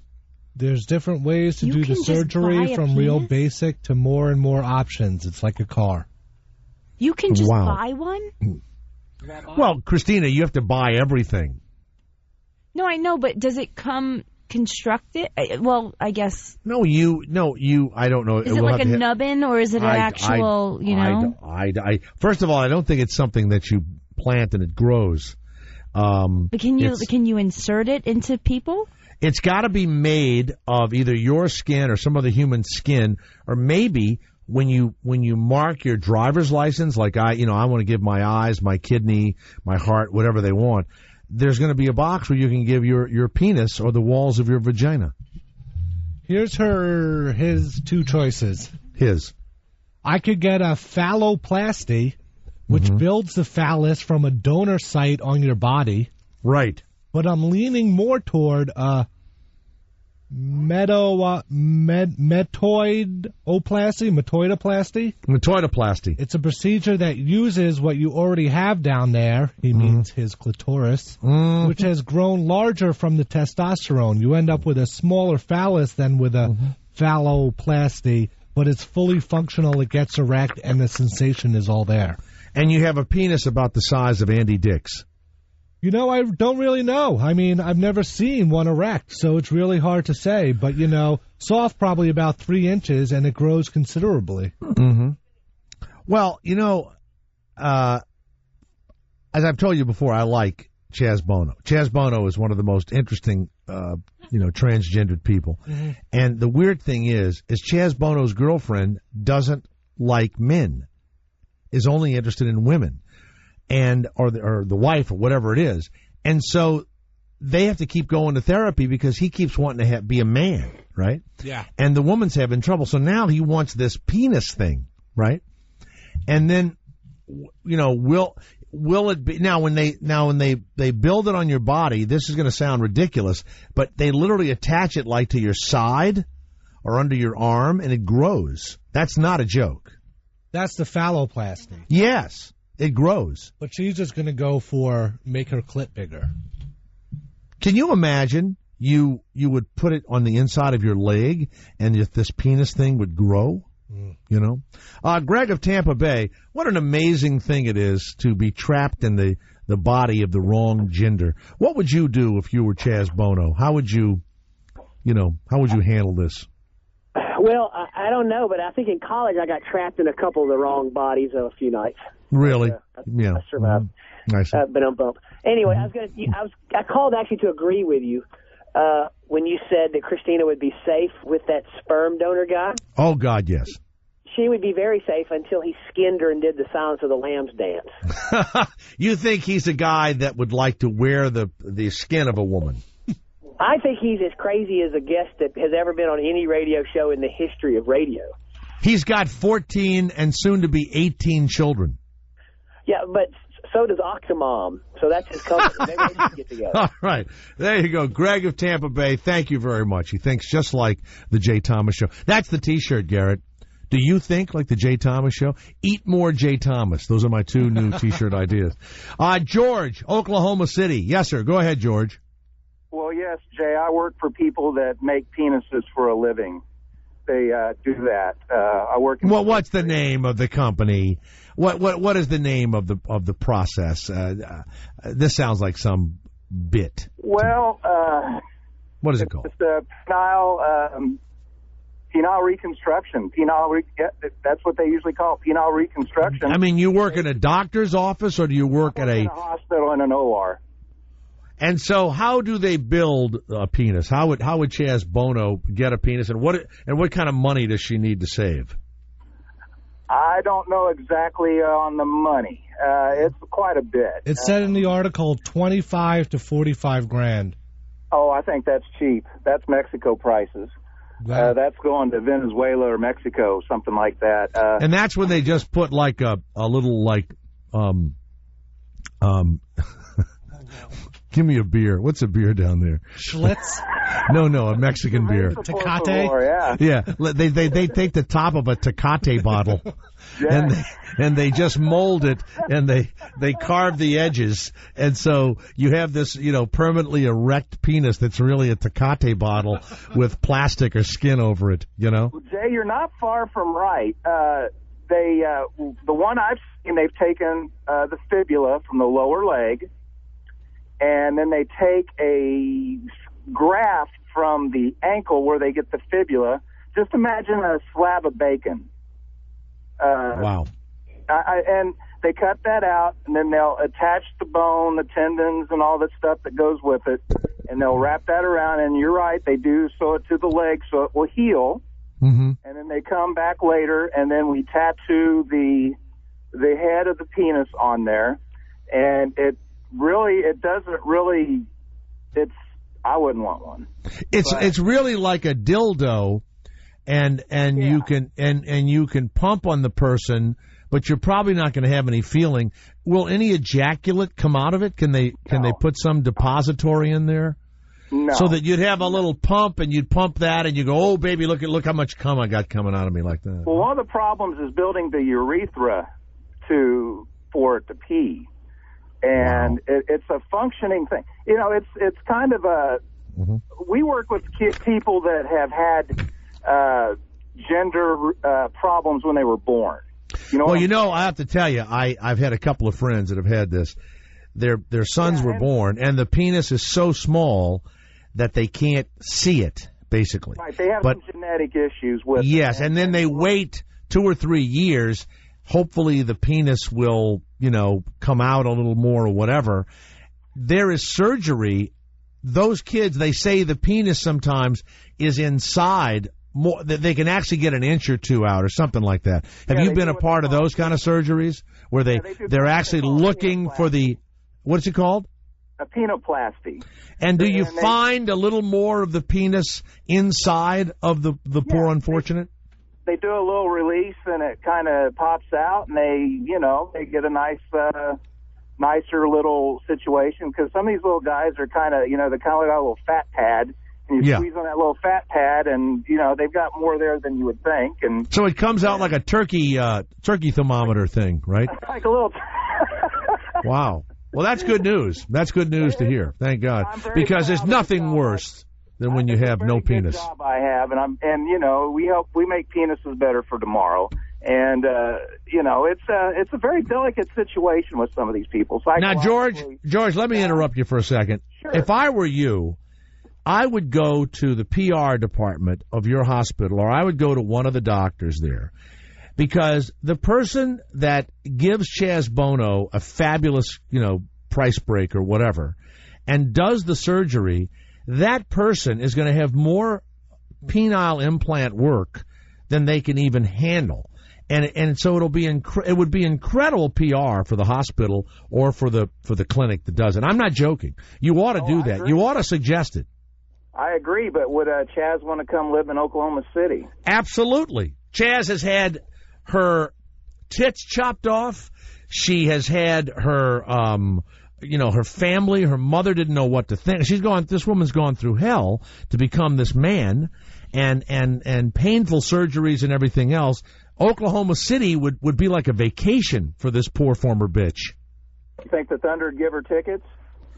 I'm not joking. You should go in and you should suggest this, but you need to have it as a real meeting. You need to sit down and say, you may not like this idea, but it would put this hospital or the clinic or whatever on the map, and Chaz Bono would pay some amount of it. I'm telling you.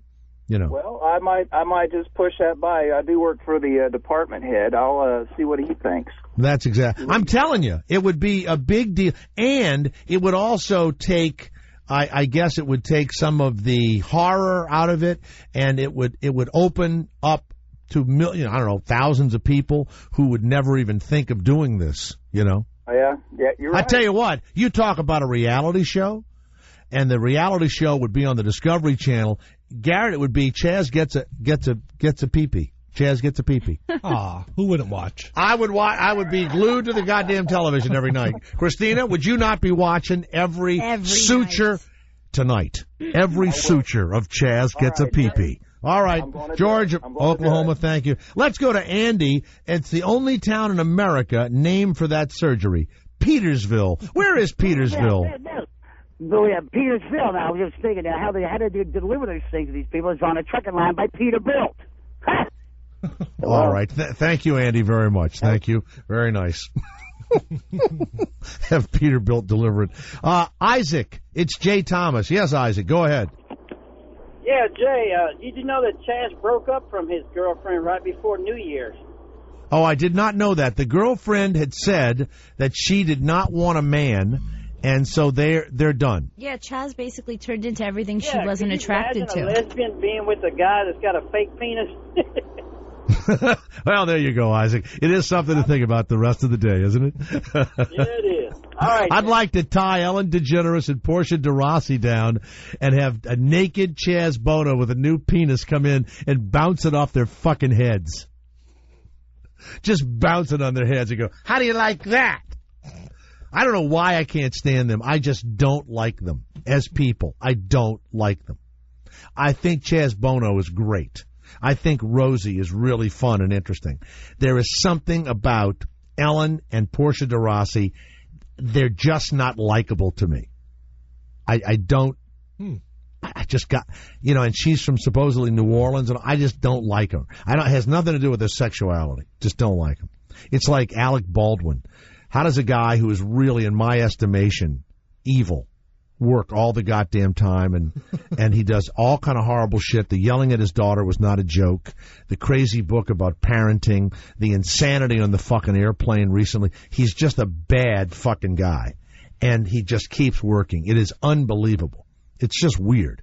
Let's go to Larry Flint. Larry, what are your plans after hearing the Jay, how are you?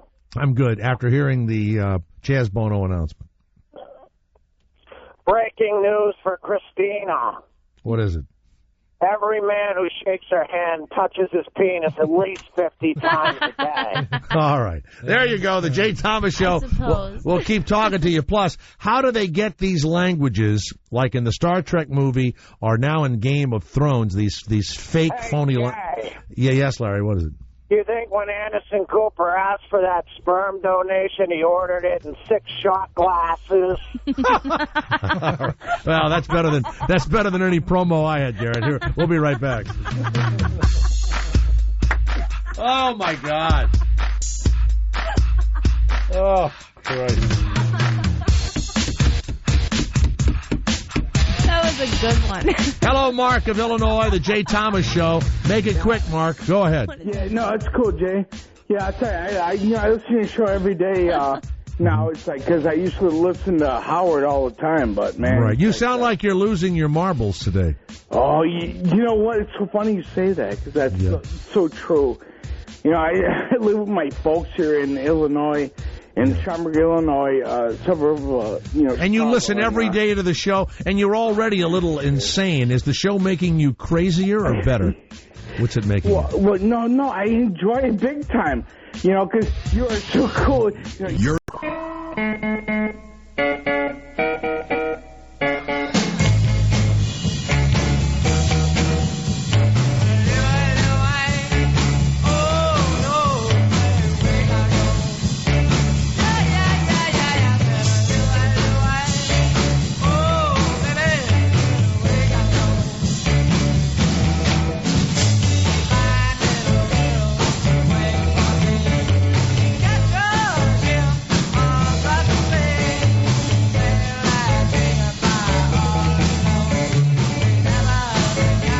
So this was the controversial, the most controversial song ever. I mean, until I guess Jim Morrison or maybe Cocaine by, oh God, guy with the glasses. Eric Clapton. Clapton, his kid fell out of the window. What? Turn it up. What is he saying? Yeah. You can't understand a word the guy says. What are the words supposed to be, Garrett, that were so filthy dirty? The DJs would read the words. They banned the song, and they couldn't beep anything out because you can't understand what he was saying. So there was nothing to beep out. I would go down there all night long. Is that one of the lines? I'd go down there all night long. Louie, grab her way down low. Yeah. Repeat that. A fine little bitch. She waits for me. She gets her kicks on top of me. Mm-hmm. Each night I take her out all alone. She ain't the kind I lay at home. Oh. Each night at 10 I lay her again. I fuck my girl all kinds of ways. And on that chair I lay her there. I felt my boner in her hair. If she's got a rag on, I'll move above. It won't be it won't be long. She'll slip it off. I'll take her in my arms again. Tell her I'd rather lay her again. Wow. Turn that up. Turn this song up.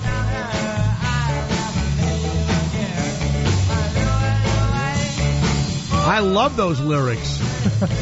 What a scam these guys pulled. Congratulations to the Kingsmen 50 years ago. That's fabulous. Now, there's all these excuses for why it's... Lead singer Jack Eli, or Ellie, had strained his voice participating in a marathon 90-minute Louie Louie jam the night before. Mm-hmm. And then he was singing with braces on his teeth. The boom mic in the studio was fixed too high, and he had to stand on his tippy toes. And the band thought was a rehearsal run, turned out to be the one take of the song that they used. Well, what's great about it is you can't really understand it if you listen to the song, but when you hear the words, what they did was, and it was WTIX in New Orleans, to assure this Catholic community, this predominantly Catholic community, that they were not playing a song that had any dirty lyrics. The DJs read, or they I don't know if they posted them or whatever, there wasn't internet then, but they read the lyrics on the air that were not dirty, or they said these are the real lyrics. I believe the lyrics that you just read are the real lyrics, and, you know, the guy got away with it because he couldn't understand them, right? Because when you hear the dirty lyrics, it sounds exactly like what you just read, right? Are there clean lyrics? Yeah. Where are the clean lyrics? Louie Louie, me gotta go. This, of course. A fine little girl, she wait for me catch a ship across the sea. I sailed the ship all alone. I never think I'll make it home. 3 nights and days we sailed the sea. Me think of girl constantly. On the ship I dream she there. I smell the rose in her hair. Me see Jamaica moon above. It won't be long. Me see me love. Me take her in my arms and then I tell her I never leave again. That had to be written by a Jamaican with all the me in there. Yeah. Had to be some Jamaican guy. Those are shitty words. They really are. By the way, Chaz Bono was saying maybe it will go to Belgrade, Yugoslavia, where the operation would be $25,000 to $45,000. The other thing is, people, they always ask this question. They go, well, why doesn't Ellen DeGeneres become a man, and why doesn't Anderson Cooper become a woman? They have no interest in being another sex. They just like being a man or a woman, and they like people of their own sexuality. So because you're gay doesn't mean you want to be a girl. Even though you might act like you're a man and you might act like a girl, many times that's because you have too much, of a female hormone in you, right? Yeah. But you like other men. You're a guy and you like other men. You don't want to be a girl. And you like the sex act just the way it is. Same thing with women. They get turned on by a woman. They don't want to look down and see a penis on themselves. And that's what always throws people. Chaz Bono could very well have been a heterosexual, who she wasn't, but she could have been, who wanted to also be a different sex. That's absolutely possible. It's like Eddie Izzard, who was on this show, who got mad at me and will for always be, in my book, a fucking asshole. Eddie Izzard says that he is a cross-dresser who likes women. So he does wear women's clothes, and he puts on, fake fingernails and eyelashes, and he wears makeup and everything else, but he likes to sleep with women. And there are lots of women, by the way, that date these fruity guys, and they have more kinship with them because they have more of a female sensibility. Now, I don't know what Eddie Izzard's deal is or why he got so pissed off or whatever, but, Didn't you ask him if he wore his dead mother's clothes? Yes, I did. That's why. Well, that's brought up a soft spot. Obviously. Yeah. And the interview was boring. He refused to be funny or anything, It's like I think it's a great question. What comic did we bring on? And after it was over, I said, this guy knows how to be on a radio show. What was the guy Josh we brought Wolf. on? Yeah, your friend. Yep. He knows how to be on a radio he show. Does. I know how to be on a radio show. I go get interviewed somewhere, I start, fucking around from the very beginning. Then we have these guys on here, and they don't want to give their act away. What? Everyone is going to listen to some meaningless radio show and not laugh at your show that night at Gotham City or whatever the fuck it is? God. How many times have you listened to like a really good comedy album, at least when you were a kid or something, over and over again, even though you knew the jokes? Oh, yeah. You know, if they're good jokes, it doesn't matter if you know them. How about the Lone Ranger story? Well, hello? That never made you laugh, did it? No, I like that one. Okay. Why do you keep calling Chaz she? Well, what? Give me a break, would you? I'm having trouble. And I don't want to make fun of Chaz Bono because I like Chaz Bono. I don't know Chaz Bono, but I like him. It's just interesting to me that you call him Chaz, but then you call it she. I don't know. Her name was always Chaz. But now Chastity was Chaz. All right. Well, that's what they called it. Her. Back to Louie Louie. Yes. The FBI investigated it for 2.5 years. That's unbelievable, isn't it? Did you go on Snopes for that? Yes. When I was a little kid, think about this. That music would play, and there would be parents of children. You know, I lived in this stupid fucking Catholic bullshit that they would call up our house, and they would say that if the radio plays Louie Louie, we were instructed that their son could not be at our house if that song came on the radio. I swear to God. One night we were watching a movie that was on television, and it was some big event, like an NBC movie of the week or something, right? And the movie was about to begin. I had invited a buddy over. The phone rings, and my mother comes in and says, you know, Larry, your mom wants to talk to you. He gets on the phone. He comes back, and he says, are we going to be watching, I don't remember what the movie was. And we all say, yeah, it's coming on TV tonight. We're going to watch it, you know. Well, I have to go home because it's condemned by the Legion of Decency. I swear to God. There was a thing called the Legion of Decency. Well, there still is. At least something to that the Catholic thing. And you know what's funny? It was such a normal part of our lives that we just said, okay, tell your mom and dad hello. And they went home. And I said to my parents, much like my kids, I said, you know, why is it that, you know, my brother and I are allowed to watch the movie? And my dad would say, because there's nothing in here that's going to, you know, cause you any problem. And the fact that the Catholic Church decides to condemn it, there's something in here about their religion they don't want you to see or whatever. He just kind of would explain it to me in a very normal way. Yeah. He said if there was anything I thought was going to hurt you or affect you, no, there are movies that I would not take you to. And so that's what I said to my kids. Same thing. It's just so weird, you know. Well, it says here the FBI investigated anyone connected to the song, Paul Revere, narrators, Richard Berry, the Kingsmen, and record executives. But they didn't investigate Jack Eli, who wrote the song and sang it, because he was fired, like, before they started the investigation, and they didn't realize, like, he was the singer. And he was fired by the Kingsmen? Yeah, he was fired. Is he still alive? Well before Louie Louie hit it. Jack Eli? Is he still alive? I doubt it. If he's alive, he's in his 70s, right? Yeah. Please find out and see if we can book him. That would be unbelievable. It would be fun. Because it sounds so stupid, doesn't it? The FBI, by the way, that was, J. Edgar Hoover. Just crazy. Yeah. I wish he'd said in there, and J. Edgar Hoover wears a dress. You know. It says they played it at slow. They slowed it down and sped it up. And the conclusion they came to was you can't decipher the lyrics. Chaz Bono, beside having the mastectomy, has started lifting weights and can presently curl 25 pounds with each hand. Chaz likes to go shirtless as often as he can because I'm a man and I want everyone to see it. Wow.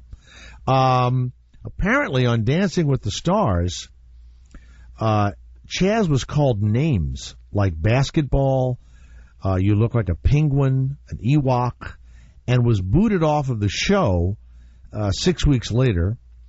And Warren Beatty's transgendered son, oh my God, yeah, has called him a misogynist, a woman hater. So Warren Beatty, who was the piece of ass of all pieces of ass, this incredibly handsome guy, oh my God, he's got a boy that wants to be a girl, or is a girl. Oh my God, it's not such a bad thing. It isn't, but it's the fact that the dad was such human. But the dad, the dad, You're So Vain was written about him. Oh, really? Who's his You're wife? So Vain, Garrett? Who's his Because wife? he fucked everybody, Warren Beatty. I mean, all of them. All of them. And finally, when he got, old, he settles down. He finally has some kids.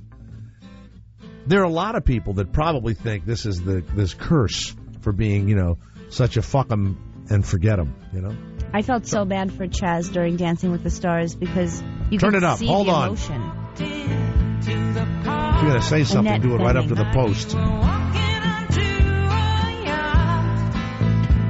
Strategically dipped below one eye. Your scarf, it was apricot. You had one eye in the mirror as you watched yourself go out. And all the girls dreamed that they'd be your partner. They'd be your partner. And you're so vain. You probably think this song is about you. Fabulous. He had been pounding on Carly Simon. Just pounding her mercilessly, whatever it was. Mercilessly. Merciful, I don't know. It's sad to say Jack Eli died in 2009. Shit. I mean, Christina, it has to be rough on a woman when she finally gets in bed with a guy, and he's a big guy, and he just pounds the shit out of her and pounds her, and, she's having a great... And then when he comes, he just kind of pushes her, he's usually behind her, throws her off, and then gets dressed and leaves, and then he just pounded you, and it must feel bad. Yeah, I do have a friend that gets pounded like that often, and she does feel very bad about it. And guys who really want to do pounding do most of it from behind. Well, that's not so bad. No, it's great because you don't have to...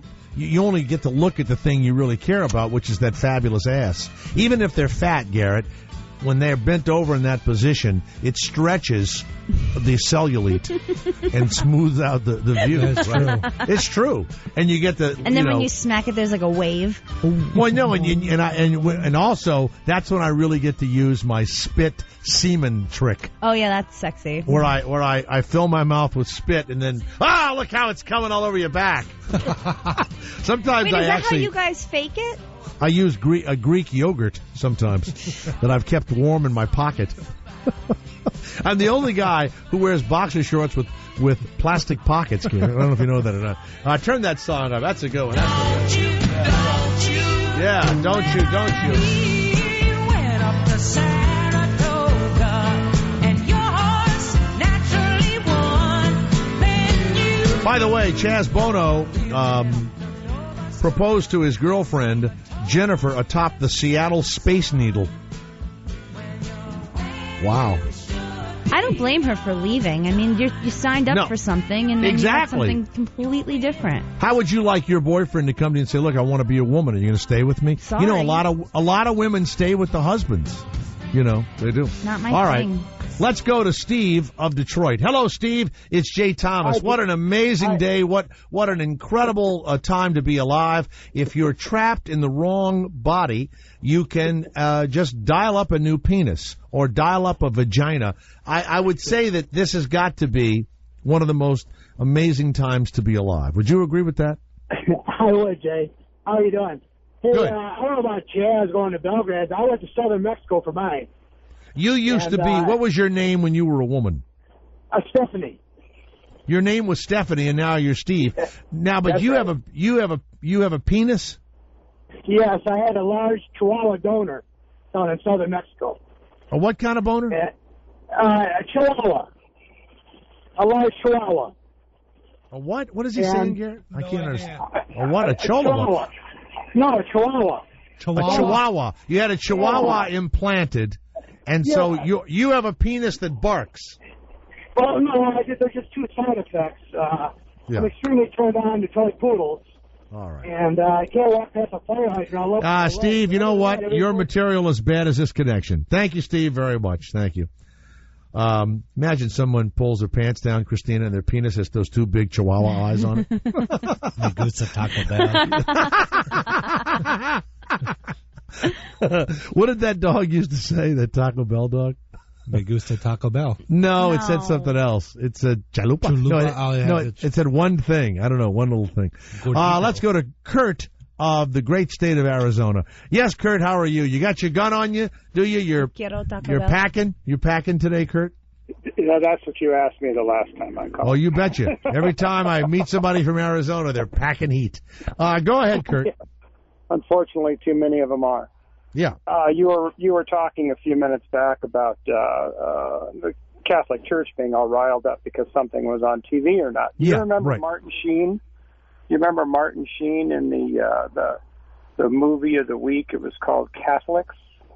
No, I don't. I've never I know who Martin Sheen is, who's named for Bishop. He named himself for Bishop Sheen, who was this incredible guy that was the #1 TV show for years, and he was a priest or a bishop that talked for 30 minutes, and he was on prime time, smoked cigarettes, and talked religion for 30 minutes, and he was the #1, he would beat like the I Love Lucy show and stuff. So, Martin Sheen, what's the movie Catholics about?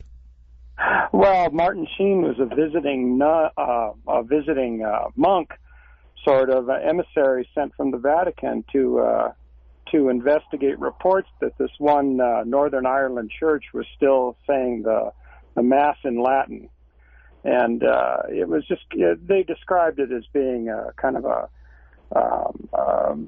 fable, as a matter of fact. But you mean the Catholic Church didn't say said it wasn't real? No, the Catholic Church was up in arms about it at the time that it came out. In fact, I remember listening to to the sermon telling us all that we should or should not watch it, or if we do watch it, keep an open mind and remember it's just fiction and all that. But as soon as they say that, as soon as somebody is frightened of something and they don't want you to see it, I can't wait to see it. I mean, all of these dictatorial countries, as soon as these dictators say, no internet, like in China, they shut down Google or they'll shut down Facebook or whatever. As soon as they do that, you can't wait to do it. Here's a strange thing, and about like Rick Santorum or Romney or anybody that claims, and of course you've got Newt Gingrich, who's a new Catholic now. It's funny. They are totally against the government interfering in your life, right? Totally. And they don't want any regulations, no rules and all that. And yet they're members of churches that rule your sex life. You have to give money. You're taxed by the church. Did you hear Pat Robertson talk to God the other day, and he told him who was going to win the presidential election? Who did he choose? Well, he won't tell us. He was talking to God. Yeah. But so instead, they've chosen, instead of trying to figure out what flesh and blood people, need in their lives and what regulations do or don't work or let them go or whatever, they would rather believe some mythical thing that is so constrictive that will actually, science would have been stopped had religion, religion hates science, hates it, because it may disprove some nonsense that they tell you. Remember, the churches wanted you to believe the earth was flat and that, there were fucking whatever it was, dinosaurs out there that were going to swallow you and eat you, because their fear was that people would sail off to new lands, and they weren't aware. They just thought, well, if they find a better place, they're going to leave here. It's like after Katrina. The reason why New Orleans was able to change drastically its politics was that these ministers were in total control of the city. and they lost their congregations. Thank Christ.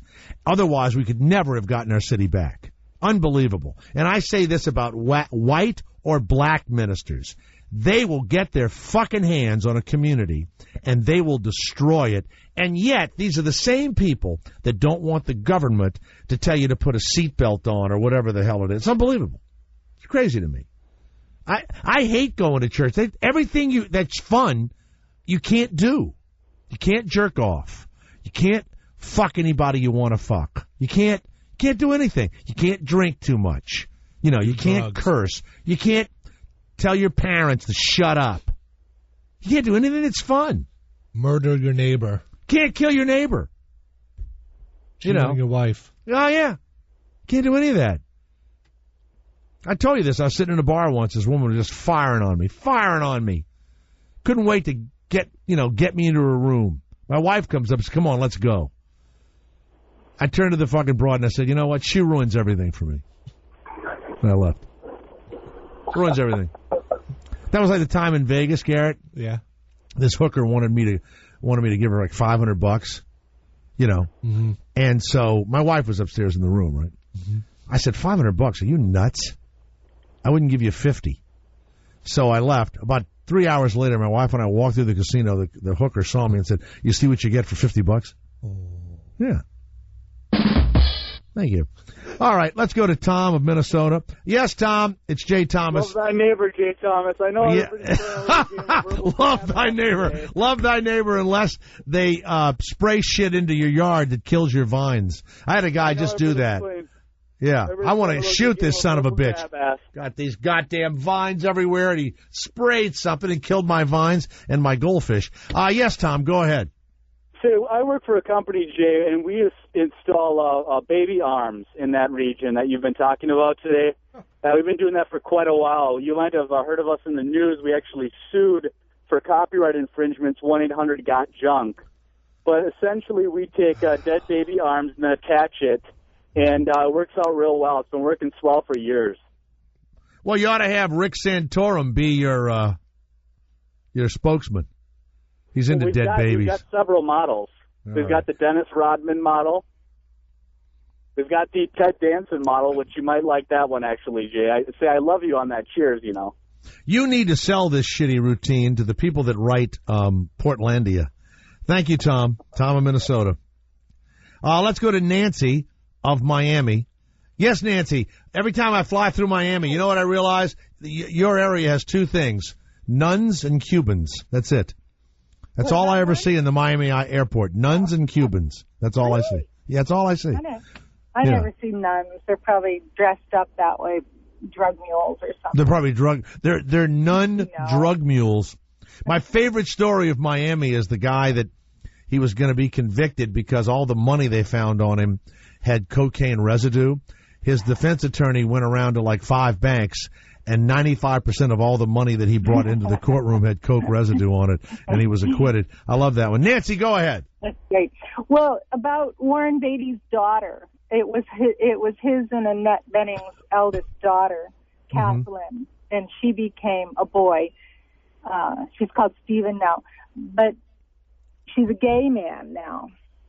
So she was a lesbian daughter. And she became a gay man. That does not make any sense. She was a confused daughter. Now she's a gay man. So when she was the daughter, did she like women or men? I think she liked men. I don't know. But now her name is Stephen now, and she says she likes men. How does she look? Kind of like a cute little boy. Because her dad's really handsome, and her mother, Annette Bening is really beautiful. No, she got the short end of the stick, but she's cute. But she's short. She's small. Like standing next to them, she looks really If one of my kids wants to change his sex, all I ask is, do it after I'm dead. And I don't care if you do it. Or give me a date that you're going to do it, and I'll just blow my brains out because I don't want to have to deal with all the shit. There's all this shit attached to it. It's like, You know, don't be confused. Just get a dick or put a pussy on you, whatever you want. But it's all the bullshit you got to go through. The therapy, people crying, and of all the things, explanations. What? And of all things, to become a gay man. I mean, you're just making your life even more difficult. Unbelievable. Well, thank you, Nancy. Did you read that in the Inquirer? Is that where you get most of your news? No. Actually, I heard it talked about a year or so ago, and just remembered it when I heard you talking about it. Well, good. Thank you, Nancy, very much for calling from your space shuttle. Bye. Thank you. All right. Garrett, she sounds just like the guys in the space shuttle. The Malacaria family or whatever it was? No, the real guys that go up there. Not the ones that vacation in not space? Not the idiots. We can't find them anymore, by the way. They've disappeared. They were on kind of recently. Let's go back to Minnesota and give Minnesota another chance. By the way, whatever happened to Al Franken, the senator, is elected and all, and now you don't hear a word about the guy. Is he representing your state in a decent way? Dan? The last time I saw him, and this is no lie, he was giving speeches at a farm show out in the country where they were showing off machinery. He's not a guy that, I mean, he lived in Hollywood or in New York for most of his life, and I'm sure he visited Minnesota. He doesn't seem like a farm equipment type guy. He was there preaching politics to farmers, who probably have no interest in it. So I thought he was going to be a spokesman, a firebrand, funny or something, but he's kind of like an afterthought, Well, I think he needed a running mate by the name of Davis. He needed his buddy with him, right? I think so. Dan, why did you call? Why did you? What made you call today? Well, I wanted to let you know that on that Carly Simon song, for years after she put that out, she would not admit who that song was about. And then just a few years back, she finally, in an interview, said everybody thought it was Warren Beatty, but it was about a record producer that she was banging back in the day. It's about every guy she was banging back in the day. And you know what, Dan? After I spend 15 or 20 minutes, play the song, and discuss it, do you think it's interesting to call up and to destroy like a well-thought-out section of my show? I mean, what do we gain by having you call up and tell me that I've misinformed a portion of the population? Do we gain anything by that, Dan?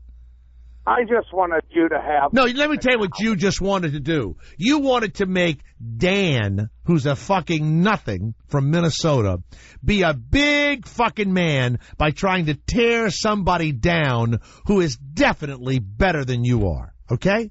Never. Oh, yes. Never. Oh, yes. That's all you called about, Dan. You wanted to just climb up here and hang on to the flagpole next to me at the top of the goddamn mountain of mediocrity and try and fucking shove me down. Well, guess what, Dan? You're off the top of the fucking mountain.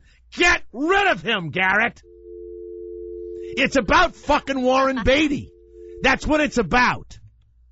Not a meaningless fucking record producer or even Mick Jagger. You've got me spitting like goddamn Al Pacino, for Christ's sakes. Don't call up here after I spend 20 minutes on something. It's like calling up and go, hey, by the way, Chaz doesn't want a penis. Chaz really just wants a ballpark Frank between their legs. Okay? Keep that shit to yourself.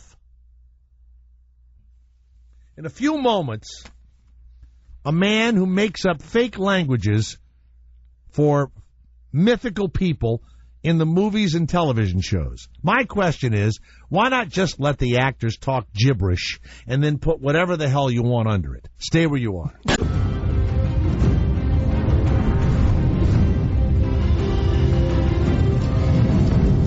Just unbelievable.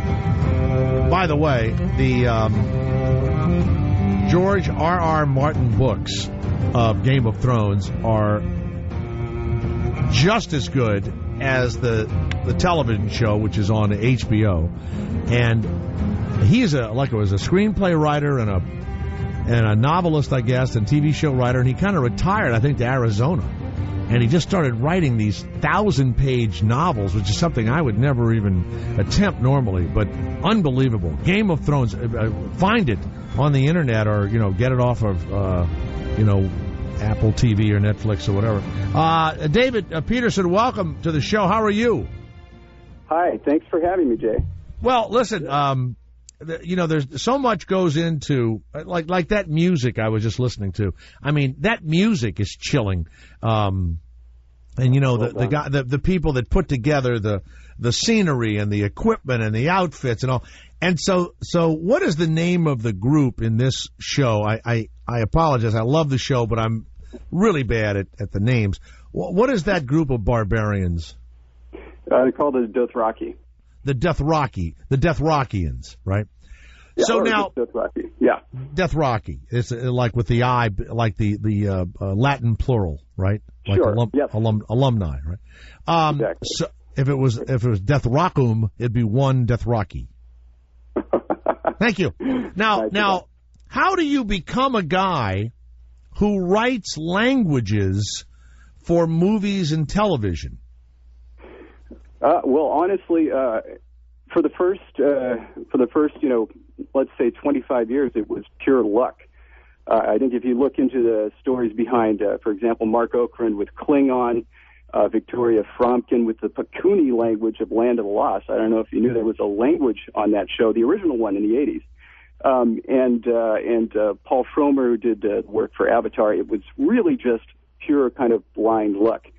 And one of the things that we're trying to do is change that, because there are people, hundreds, thousands of people now, and it's increasing every day, that honestly just spend their free time creating languages for fun. And I was one of those people. And then what happened with our show was that the producers of Game of Thrones decided that they wanted a full Dothraki language.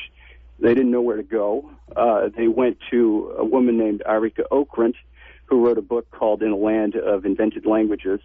And then she sent them to the Language Creation Society, who put out a call. Basically, Language Creation Society is just a nonprofit that serves people who create languages for fun. And then a whole bunch of people put in and basically went through a rigorous application process, each trying their hand at creating their version of Dothraki, and eventually at the end my proposal was chosen, and so that's how that happened.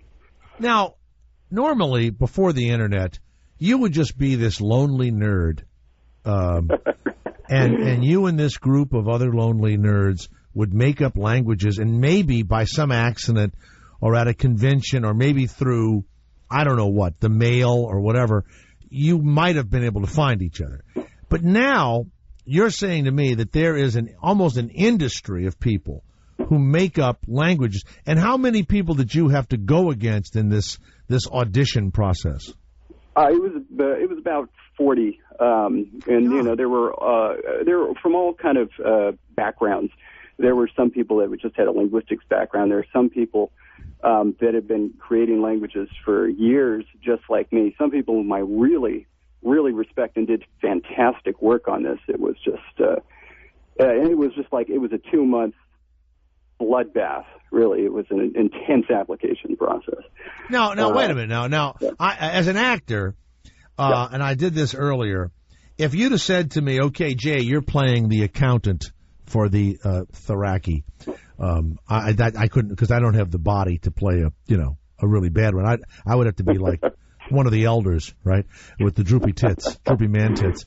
I would say okay, and you go, so I want you to speak to the other. It's Dothrakis, right? Is that what I'm saying? It? Dothrakis, and you're speaking to them, and you were telling them that if they continue with their quest to get to the river or the water where they don't want to go, we don't have the money or the wherewithal to get there. So that the director or the writer would give me the gist of the scene, right?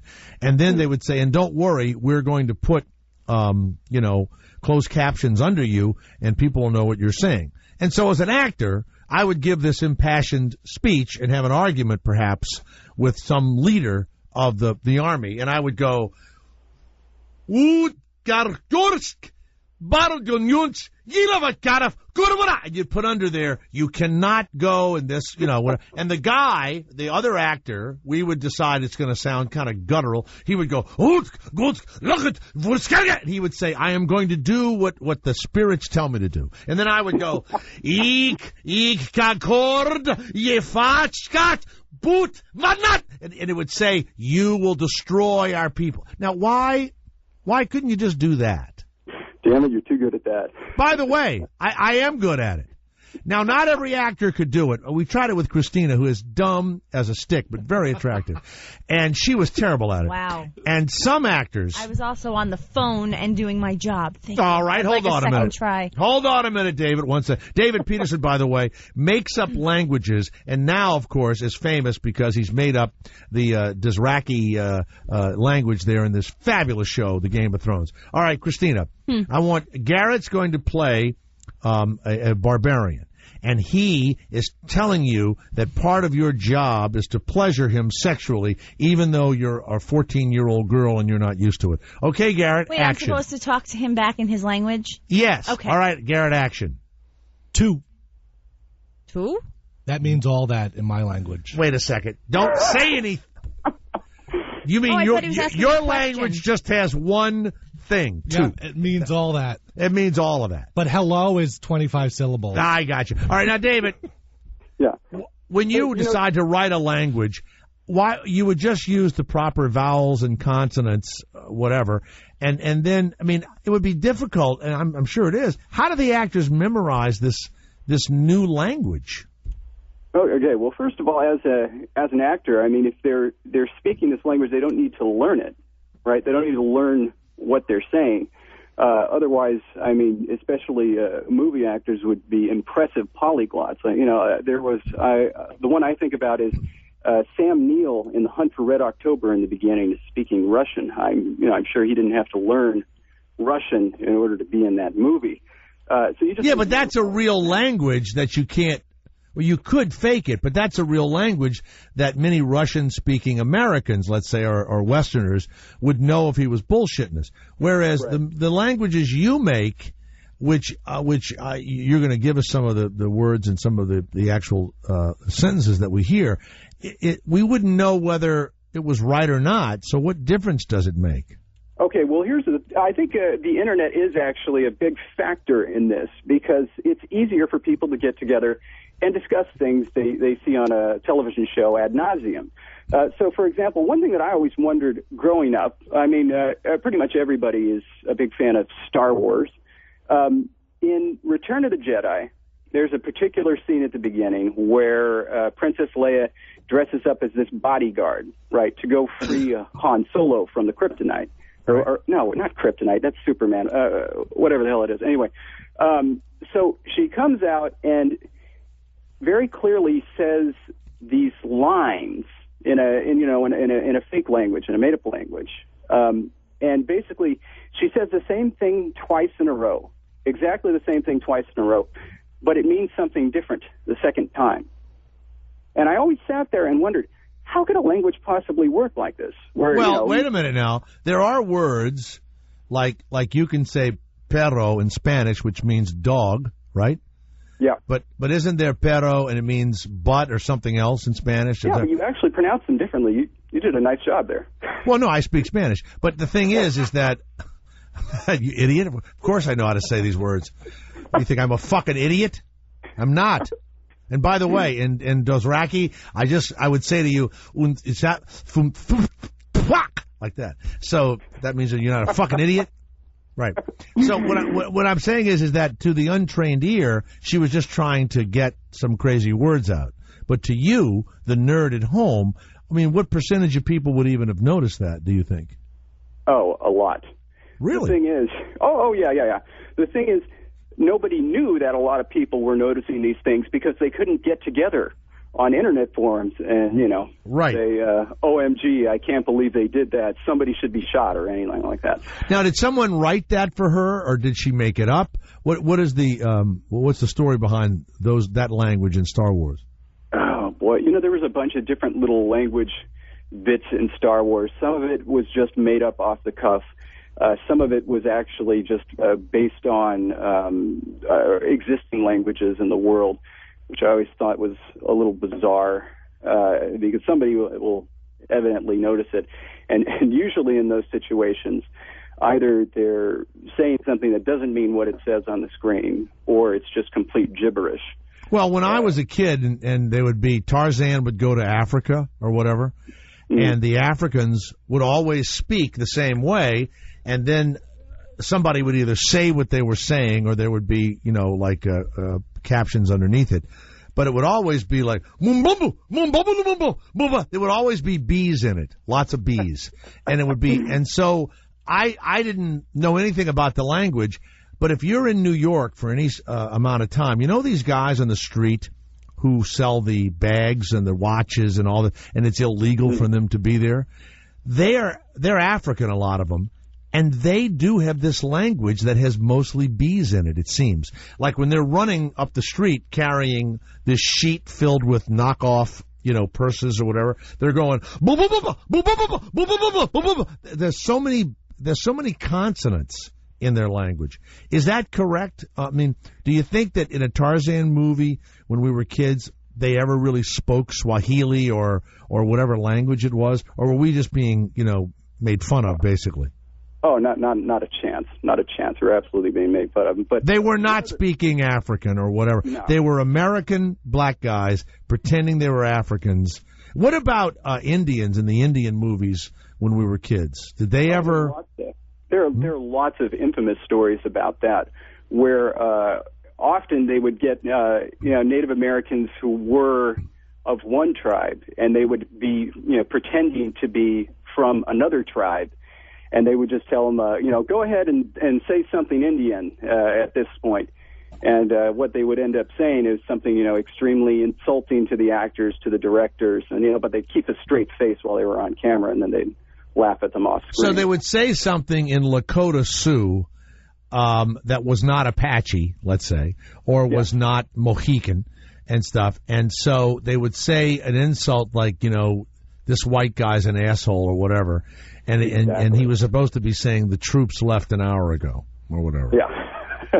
So it's a made-up industry, and it's a made-up language. Why do you think it's important that you write a real language in a mythical setting that 99% of the viewers aren't going to learn or figure out or give a shit about? It's for the 1%, evidently. Wow. And by the way, I bet it's not cheap. I mean, I'm sure you charge a good amount of money to write an entire language. Yeah, well, it takes a lot of time and effort, and you need to be compensated for that. But I think the idea is that it's worthwhile to have kind of this level of authenticity to it. It's the idea. If you didn't have a fully developed created language, you had to do either one of two things. One, have them speak gibberish. Two, have them speak another real world language which has its problems. Or three, just have them speak English, which also has its problems. And I know that one of the concerns that the producers had when they talked to me was they didn't want, one of the reasons they didn't want to use a real language that wasn't English, and one of the reasons they wanted the Dothraki I created to not sound very specifically like any one language is because there are certain aspects of the Dothraki culture that are, abrasive, shall we say. And if you just say, all right, all of these guys are going to be speaking Arabic, they're going to be speaking Turkish, they're going to be speaking Hindi, this could be potentially insulting. So an Indian person or a Turkish person or an Arab person, some insult or some word would come out that's out of context in a situation that would be insulting to them, and all these shows run all over the world. Right. Okay. Now let's go to Dothraki. And here's a question I have. Do you make like 10 verbs and then you make 10 nouns? You're only here for another few more minutes, but do you, when you sit down to make a language, a fake language, what is the formula that you use every time? There must be some template that you use. Well, If not, you ought to start using a template. Can I be honest with you? All right. Yeah. No. Well, there's a template for the document that I use, but not for the actual language itself. That's pretty much unique every single time. It's one of those things where if you want to do it right, if you want to do it responsibly, you really just have to sink a lot of time into it and kind of develop it organically. Sorry, that sounds like a buzzword, but basically I start with the sound system, and then you go and you start developing individual bits of the grammar. Usually I start with the nouns because they're easier for me. Verbs are always tougher. Then you go to the verbs, then you go back, you beef up the sound system a little bit, you go back to the grammar, then you start adding derivation, and you go back and you get that all set. You make sure you got pronouns and numbers and strategies for forming questions and fronting topics and things like that. And then it just becomes a long slog of fleshing out the lexicon. Yeah. Wow. It sounds, impossible. But also, if I was given a script that had words in it that they're saying to each other, I would just write it I would make up the noun or the verbs for the specific script, and then they would just be repeated at other times. Is that the way you do it also? No, and there's a specific reason for this. I had an idea beforehand, before I actually got any scripts in and things like that I was probably going to be asked to translate things on the spot. And so what I wanted to do was kind of, I'd read the books, so I kind of knew what type of words would be needed, what essentially the shows would be about, or what the episodes would be about. So I created vocabulary that I thought I would need later. And it turned out to be quite useful, as, often I would get an email at, they were over in Ireland and I'm here in Southern California, so I'd get an email at 3 a.m. saying, emergency, we need this line right now. And, it's easier to do that if you have all the words already created. Then if you say, okay, I have to create about 5 words for this. You know what? I'm sorry, but I know that's I would wake up and go, these assholes need 10, Dothraki words. Just type some fucking crazy bullshit and send it back to these producer idiots and let them fucking use it. But then I have to deal with that crazy bullshit later. No, you wouldn't. They're not gonna know. Look, they're not going to know, but who is going to know is all the people that create languages all over the Internet, all of whom know me, and I know most. You can't let those nerds control your life any longer.